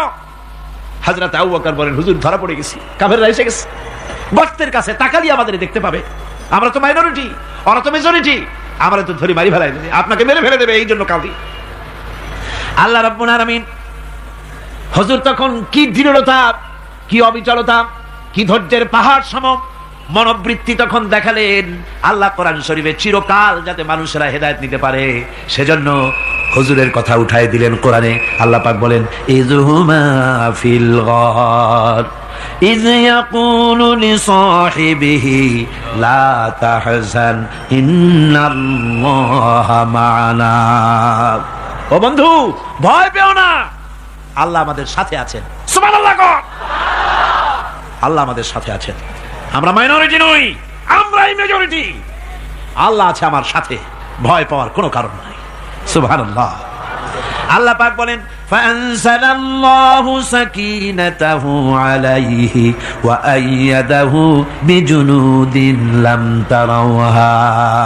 আমি এদের অন্তরের ভিতরে আমি শান্তি নাজিল করে দিলাম, প্রশান্তি দিয়া দিলাম, আর আমি সাহায্য করলাম, আর এমন সব সৈন্য পাঠায় দিলাম যে সৈন্যগুলি তোমরা দেখতে পাও নাই। সুবহানাল্লাহ ওয়া বিহামদিহি। ভাইরা আমার, রাসূল করিম সাল্লাল্লাহু আলাইহি সাল্লাম এই বিপদের মাঝে, চরম বিপদের মাঝে অবিচলতা, দৃঢ়তা, কঠিন আত্মনির্ভরতা দেখিয়েছেন। এগুলি হলো ঈমানের 5ম নম্বরের উপকারিতা। আল্লাহর প্রতি ঈমান আনলে এভাবে পাহাড় সম ঈমান মজবুত হয়ে যায়। জেলের পরোয়া করি না, ফাঁসির পরোয়া করি না, শহীদ হওয়ার পরোয়া করি না, মেরে ফেলে দেবে, উড়ায় দেবে, হত্যা করবে, পরোয়া করি না। পরোয়া করি কেবলমাত্র কাকে? জোরে বলেন, কারে? এইরকম মুসলমান হাজার হাজার লাখ লাখ দরকার নাই, 313 জন যথেষ্ট। কয়জন যথেষ্ট? 313 জন যথেষ্ট। বদরে যারা জান দিয়ে মাল দিয়ে দিনকে প্রতিষ্ঠিত করেছিলেন, এরকম 313 জনই যথেষ্ট ছিল আল্লাহর দিনকে কায়েম করার জন্য। যদি রক্ত দেওয়া লাগে তাহলে এই বিশাল জনসমুদ্রকে প্রশ্ন করি, ভয় পাবেন? রক্ত দিতে পারবেন? যদি জেলে যাওয়া লাগে যেতে পারবেন? যদি শহীদ হতে হয় তাও কি পারবেন? এই দৃঢ়তা, এই অবিচলতা, এই ঈমান, এই ধৈর্য শিক্ষা দেয়, এই উপকার করে ঈমান বিল্লাহ। আল্লাহর প্রতি ঈমান আনলে এভাবে পাহাড়ের মতো শক্ত হয়ে যায় কলিজা। কোন আলহামদুলিল্লাহ। আমার বন্ধুগণ, এবার আমি বলবো সর্বশেষ উপকারের কথাটা বলি, মোনাজাত ছেড়ে দেব। কয়টার কথা বলছিলাম? উপকার 6টা উপকারের কথা বলেছি। অনেকগুলি বৈশিষ্ট্য, অনেকগুলি উপকারের মধ্যে আল্লাহর প্রতি ঈমানের 6টা উপকারের কথা 5টা বলা হয়ে গেছে। এবার 6ষ্ঠ নম্বর এবং শেষ নম্বর, এটা হচ্ছে আল্লাহর প্রতি ঈমান আনলে পরে তার দ্বারা সবচাইতে বেশি ফায়দা পায় সমাজ এবং রাষ্ট্র। কোন আলহামদুলিল্লাহ, কোন আলহামদুলিল্লাহ। আল্লাহর প্রতি ঈমানের দ্বারা নৈতিক সংশোধন হয় এবং রাষ্ট্র আর সমাজ সবচাইতে বেশি উপকৃত হয়। কারণ হলো ঈমানদার ব্যক্তি আল্লাহর প্রতি যে ঈমান এনেছে তার মনের মধ্যে ধারণা এটা হয়, আমার কোনো কাজ তো গোপন থাকে না। ইন্নাল্লাহা লা ইয়াখফা আলাইহি শাইউন ফিল আরদি ওয়ালা ফিস সামা। আল্লাহর কাছে গোপন বলতে কিছু নাই, আকাশেও নাই, জমিনেও নাই, কোনো কিছু গোপন নাই। সুতরাং আমি যা করি সব আল্লাহ দেখেন এবং শোনেন। এমনকি মানুষ যে কল্পনা করে সে কল্পনাও আল্লাহ টের পায় না, নাকি টের পায় কিনা? وَإِن تُبْدُوا مِنْ أَنفُسِكُمْ أَوْ تُخْفُوهُ يُحَاسِبْكُم بِهِ اللَّهُ। মনের ভিতরে যে কল্পনা করো, আল্লাহ পাক বলেন এই কল্পনারও হিসাব আমি রব্বুল আলামিন তোমার কাছ থেকে নেব। ফায়ুআযযিবু মান ইয়াশাউ, যারে খুশি শাস্তি দেব আর যারে খুশি আমি maaf করে দেব। জোরে বলেন সুবহানাল্লাহ। ফায়াগফিরু লিমান ইয়াশা ওয়া ইউআযযিবু মান ইয়াশা, যারে খুশি maaf করব, যারে খুশি শাস্তি দেব, কল্পনারও হিসাব নেব। এই কথা মুমিনের যদি জানা থাকে তাহলে আর তার কোনো চিন্তা থাকে না, তার নৈতিক চরিত্র ভালো হয়ে যায়। কোন সুবহানাল্লাহ। মোনাজাতের কথা শুনে গতকাল বলছিলাম যে মোনাজাতের কথা শুনে যারা হাঁটে, আমি বুঝি না, আমার বুঝে আসে না যে এটা কেমন ধরনের নৈতিকতা। আপনি আপনার বিবেককে কি বুঝান? এই বিশাল জনসমুদ্র নিয়ে আল্লাহর কাছে হাত তুলবো, দোয়া করব, মোনাজাত করব, এই লোভ সম্বরণ করেন কি করে? আশ্চর্য কথা, আশ্চর্য কথা। আমার বন্ধুগণ, ঈমানদার লোক, আল্লাহর প্রতি ঈমান আসলে পরে সমাজ উপকৃত হয়, রাষ্ট্র উপকৃত হয়ে যায়। যেহেতু বান্দা জানে আমি দায়িত্বহীন কোনো কথা বলতে পারবো না, দায়িত্বহীন কোনো কাজ করতে পারবো না। আল্লাহ পাক বলেছেন, মা ইয়ালফিযু মিন কাউলিন ইল্লা লাদাইহি রাকীবুন আতীদ। বান্দা এমন কোনো কথা বলে না যে কথা আমার ফেরেশতারা রেকর্ড করে না রাখে। কাজী মুমিন ব্যক্তি আল্লাহর ভয়তে দায়িত্বহীন কথা বলবে না। নির্বাচন আসতে পরে রাস্তা সোনা দিয়ে বান্দায় দেব, এই করব সেই করব, না খাইয়া কেউ মরবেন না। আসে না নির্বাচনের সময় সেরাগালি বদনারা মঞ্চে দাঁড়িয়ে কত বড় বক্তৃতা করে, ভাইয়ের আমার, বোনের আমার, এবার আমার বোতল মার্কা বাক্স, আপনারা আমাকে ভোট দিয়ে দেশ এবং জাতির আরেকবার 12:30 বাজাইবার সুযোগ দিন। এবার ক্ষমতায় গেলে কেউ না খাইয়া মরবেন না, কিন্তু কি খাইয়া মরবে তাও বলেন। এর মারফতি অর্থ হচ্ছে এই, ওরা যদি ক্ষমতায় যেতে পারে তাহলে বিষ খাইয়া হোক, গুলি খাইয়া হোক, কিছু না কিছু খেয়ে মরতে হবে। একেবারে খালি পেটে মরলে গ্যাস্ট্রিক হওয়ার সম্ভাবনা আছে। ঈমান বিল্লাহ যদি না থাকে, আল্লাহর ভয় যদি না থাকে, তাহলে দায়িত্বহীন কথা বলে। আর আল্লাহর ভয় যদি থাকে তাহলে নৈতিকতার সংশোধন হয়ে যায়, দায়িত্বপূর্ণ কথা বলে, মানুষকে ফাঁকি দেয় না।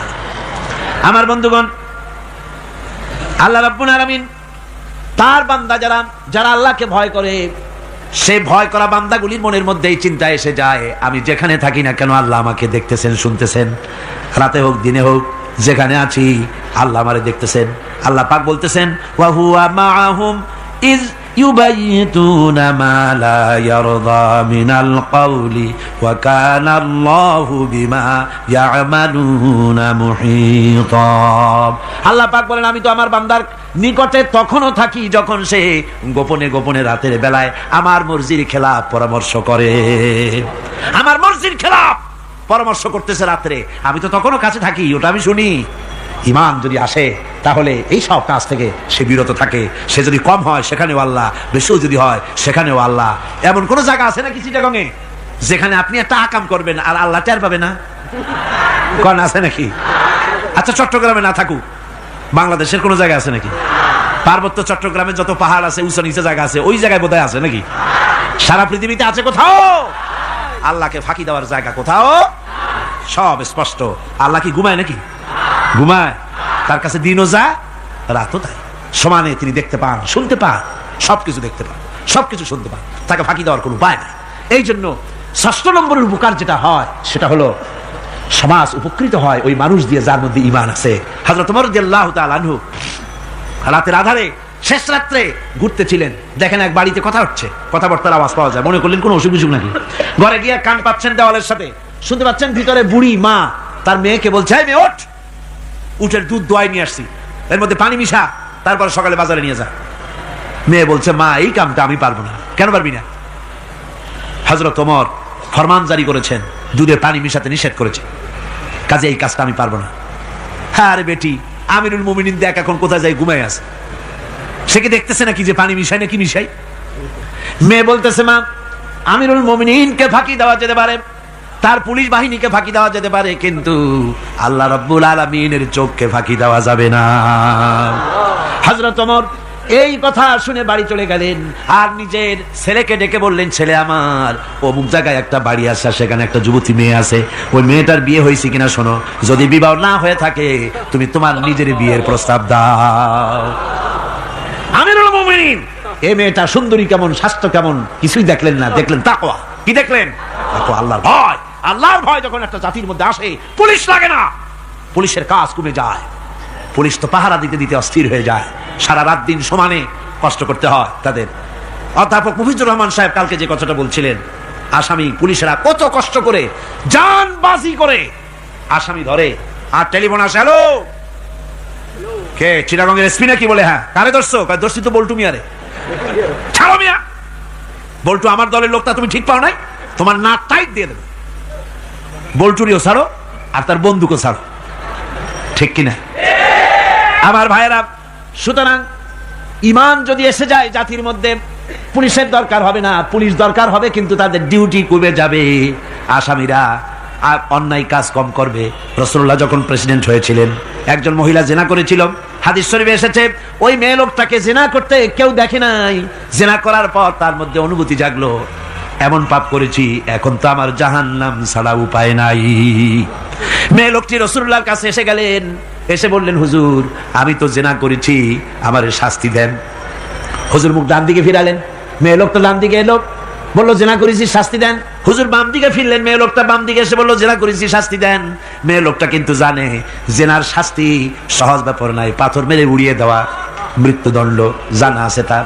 এরপরে মেয়ে লোকটা চিন্তা করেছে, দুনিয়ায় পাথর খেয়ে মরবো কিন্তু তবুও জাহান্নামের কঠিন আগুন সহ্য করতে পারবো না। রাসূলুল্লাহ বললেন, ও মেয়ে লোক, তুমি কি জিনা কর্তৃক গর্ভবতী হয়েছো নাকি? মেয়ে লোকটা বলল, হুজুর আমি গর্ভবতী হয়েছি। হুজুর বললেন, তুমি অপরাধ করেছো, তোমার গর্ভস্থিত সন্তান তো কোনো অপরাধ করে নাই, সুতরাং শাস্তি এখন দেওয়া যাবে না, ডেলিভারি হোক তারপরে শাস্তি দেব। মেয়ে লোকটা চলে গেলেন, আল্লাহর নবী তার নামে কোনো কেস ফাইল করেন নাই, গোয়েন্দা বিভাগের পুলিশ লাগান নাই। ডেলিভারির পর এই মেয়ে লোক আবার এসে হাজির, পুলিশ দিয়ে আনা লাগে নাই, আবার এসে হাজির, হুজুর আমি সেই হতভাগিনী, বলছিলেন ডেলিভারির পর বিচার করবেন, এই যে বাচ্চা হয়েছে, এই বাচ্চার দায়িত্ব কাউকে দেন, আর আমারে তাড়াতাড়ি শাস্তি দেন, আমি যদি মরে যাই আমি জাহান্নামে চলতে পারবো না। হুজুর বললেন, অপরাধ তুমি করেছো, এই বাচ্চার অধিকার আছে তোমার বুকের দুধ খাবে, আমি সেই অধিকার বাচ্চাকে নষ্ট করতে পারি না, বাচ্চা দুধ ছাড়ুক তারপরে এসো। 2 বছরে যেতে না যেতে ওই মেয়ে লোকটি বাচ্চারে কোলে করে নিয়ে এসেছে, পুলিশ লাগে নাই, গোয়েন্দা বিভাগের কাউকে পাঠানো লাগে নাই, মেয়ে লোকটি বাচ্চা কোলে করে নিয়ে এসে হাজির, হুজুর আমারে চিনছেন নাকি? আমি তো সেই হতভাগিনী, জিনা করছিলাম, বিচার চাইছিলাম, ডেলিভারি পরে হবে বলছিলেন, দুধ ছেড়ে দিলে পরে হবে বলেছিলেন, আমার ছেলে এখন দুধ ছেড়ে দিয়েছে, আমি তারে রুটি খাওয়া শিখাইছি, দুধ ছাড়া এখন সে বাঁচবে, আমি তার হাতে রুটি দিয়ে আনছি, দেখেন ও রুটি খেতে পারে, আর দেরি করবেন না, আমার বিচার করে দেন। রাসূলুল্লাহ ছেলেটার দায়িত্ব কাউকে দিয়ে দিলেন, আর বললেন এই মহিলাটিকে নিয়ে যাও, বুক পর্যন্ত মাটির মধ্যে গেড়ে দিয়ে তারপরে রজম করো। মেয়ে লোকটিকে বুক পর্যন্ত গেড়ে দেওয়া হলো। চতুর্দিক থেকে পাথর মারা হচ্ছিল। পাথরে দেখে শরীরে রক্ত ছিটে এক সাহাবীর গায়ে লাগলো। সাহাবী তারে গালি দিয়েছিলেন। হুজুর শুনে বললেন, সাহাবী গালি দিও না, এই মেয়ে লোকের তওবা আল্লাহর কাছে এত কবুল হয়ে গেছে, যদি এই তওবাকে ভাগ করে দেওয়া হয় গোটা মদিনাবাসীর নাজাতের জন্য তা যথেষ্ট হয়ে যাবে। সুবহানাল্লাহ।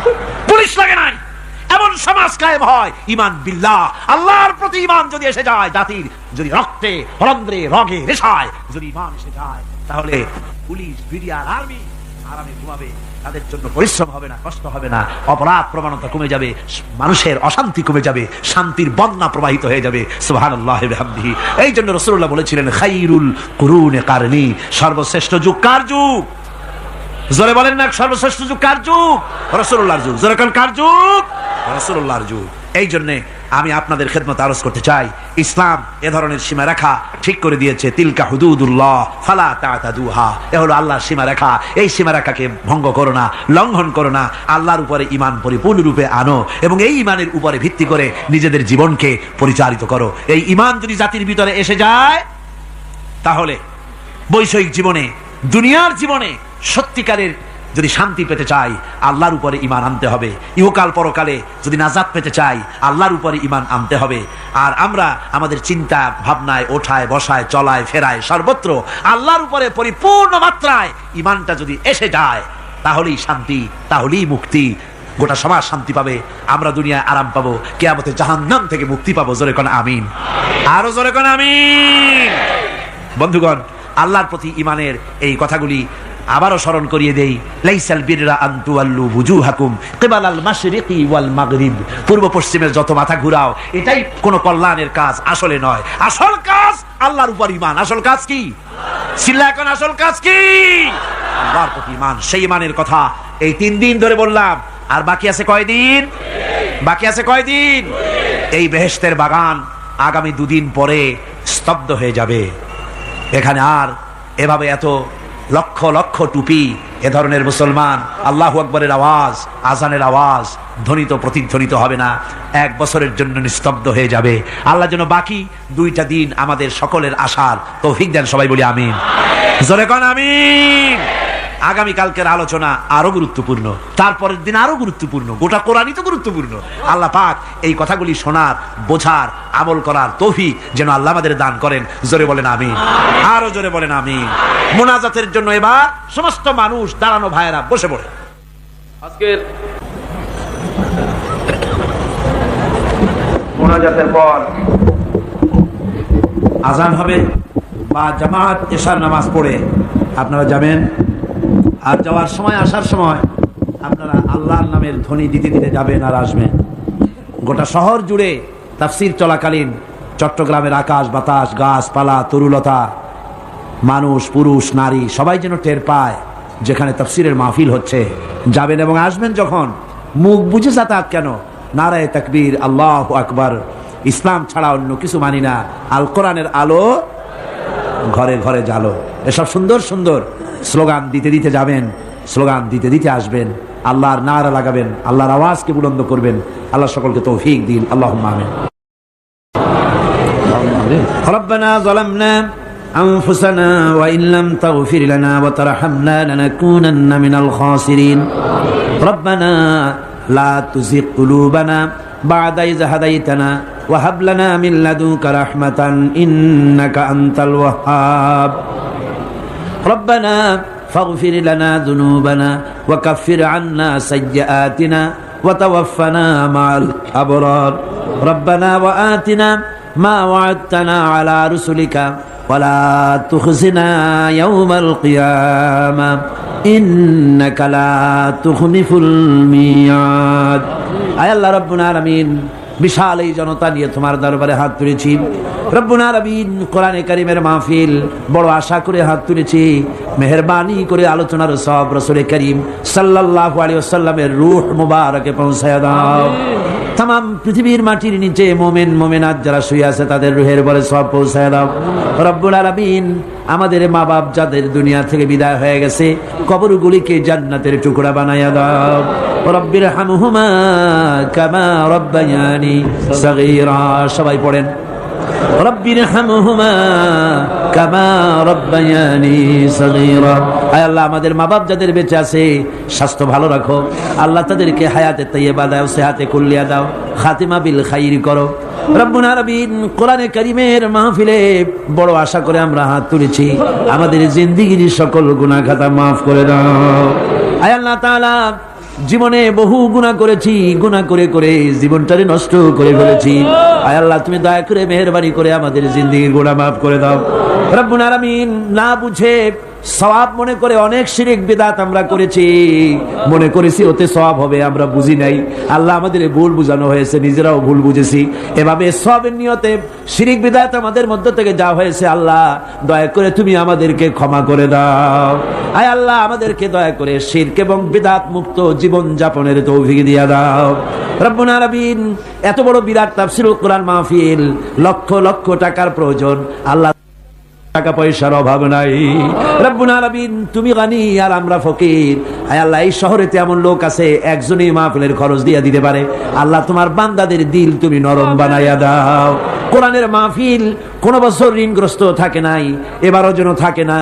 আল্লাহ, বাজেট যা আছে তার চাইতে বেশি তুমি মেহেরবানি করে জোগাড় করে দাও। রব্বুল আলামিন, আরেকটা দোয়া তোমার দরবারে করি, চেসনিয়া আর বজনিয়া শেষ হয়ে গেল। আল্লাহ, ওদের সাথে আমাদের রক্তের সম্পর্ক নাই, ওদের সাথে আমাদের আত্মীয়তার সম্পর্ক নাই, ওদের সাথে আমাদের শুধু ইমানের সম্পর্ক। আয় আল্লাহ, ওদেরকে মেরে মেরে কাফিররা শেষ করে দিল। মাবুদ, বজনিয়ার চেসনিয়ায় আরেকবার তুমি তোমার রহমতের ফেরেশতা পাঠায় দিয়া সাহায্য করো। আল্লাহ, কাশ্মীরের মুসলমানদের উপরে আরেকবার সাহায্য করো। রব্বুল আলামিন, এই মাহফিল আল্লাহ যত মানুষ আসে, আল্লাহ বড় আশা নিয়ে আসে কোরআনের মাহফিলে। অনেকের রোগ ব্যাধি আছে, তাদের ধারণা কোরআনের মাহফিলে দোয়া কবুল হয়। আল্লাহ, তুমি দয়া করে এই ধারণা তুমি মঞ্জুর করে নাও। যার যত রোগ আছে, বালাই আছে, ব্যাধি আছে, আল্লাহ সকলকে মাফ করে দাও। রব্বুল আলামিন, প্রতিদিন হাজার হাজার মা বোনেরা নিজের ঘরের কাজকে ফেলে রেখে কষ্ট করে কোরআনের মাহফিলে হাজির হয়ে যায়। আল্লাহ, মা বোনদের জিন্দেগির গুনাহ খাতা মাফ করে দিও। আল্লাহ, মা বোনদেরকেও হযরত আয়েশা, ফাতেমা, খাদিজার মতো বানাইয়া দিও। রব্বুল আলামিন, এই মাহফিলে আমাদেরকে তুমি কবুল করে নিও। আল্লাহ, কোরআনের কথা, ইমানের কথা, তোমার ব্যাপারে যা বললাম, এই কথাগুলি আমাকে আর শ্রোতাদেরকে আমল করার তৌফিক দিয়ে দিও। রব্বুল আলামিন, এই মাহফিল আর 2 দিন আছে, আল্লাহ বাকি 2 দিন তোমার কুদরতি নিজাম দিয়ে এটারে চালাইয়া দিও। এত বড় মাহফিল স্বেচ্ছাসেবক দিয়ে, পুলিশ দিয়ে নিয়ন্ত্রণ করা সম্ভব নয়। আল্লাহ, পুরা মাহফিলের দায়িত্ব তুমি নিজে গ্রহণ করো। আল্লাহ রব্বুল আলামিন, যার যে মনে কষ্ট আছে, আল্লাহ সকলের কষ্ট তুমি দূর করে দাও। আল্লাহ, আয় আল্লাহ, যে কোরআনের কথা বলতেছি তোমার কথা, এই কোরআনের আইন বাংলাদেশে চালু হয়েছে, এই দৃশ্য আমাদের চোখে দেখার তৌফিক দিয়ে দিও। আল্লাহ রব্বুল আলামিন, প্রত্যেকের মনের কষ্ট দূর করে দিও। রব্বানা তাকাব্বাল মিন্না ইন্নাকা আনতাস সামিউল আলিম ওয়া তুব আলাইনা ইন্নাকা আনতাত তাওয়াবুর রহিম। আয় আল্লাহ, আরেকটা দোয়া করি, বাংলাদেশে বড় রকমের রাজনৈতিক সংকট চলতেছে। আল্লাহ, দেশ কোন দিকে যাচ্ছে, কি হবে আমরা কিছুই বুঝি না। আল্লাহুম্মা লা তুসাল্লিত আলাইনা মান লা ইয়ারহামুনা, আল্লাহুম্মা লা তুসাল্লিত আলাইনা মান লা ইয়ারহামুনা, আল্লাহুম্মা লা তুসাল্লিত আলাইনা মান লা ইয়ারহামুনা। আয় আল্লাহ, এই জমিনের মানুষদেরকে আল্লাহ তোমার হাবিবের পৃথিবীর দ্বিতীয় বৃহত্তম মুসলমানের দেশ, আল্লাহ দেশটাকে ষড়যন্ত্রের হাত থেকে বাঁচাইয়া দাও। সুবহান রাব্বিকা রাব্বিল ইজ্জাতি আম্মা ইয়াসিফুন ওয়া সালামুন আলাল মুরসালিন আলহামদুলিল্লাহি রাব্বিল আলামিন। ওয়াজআল আখিরা কালিমাতিনা ইনদাল মাউত লা ইলাহা ইল্লাল্লাহু মুহাম্মাদুর রাসূলুল্লাহ। আসসালামু আলাইকুম ওয়া রাহমাতুল্লাহ।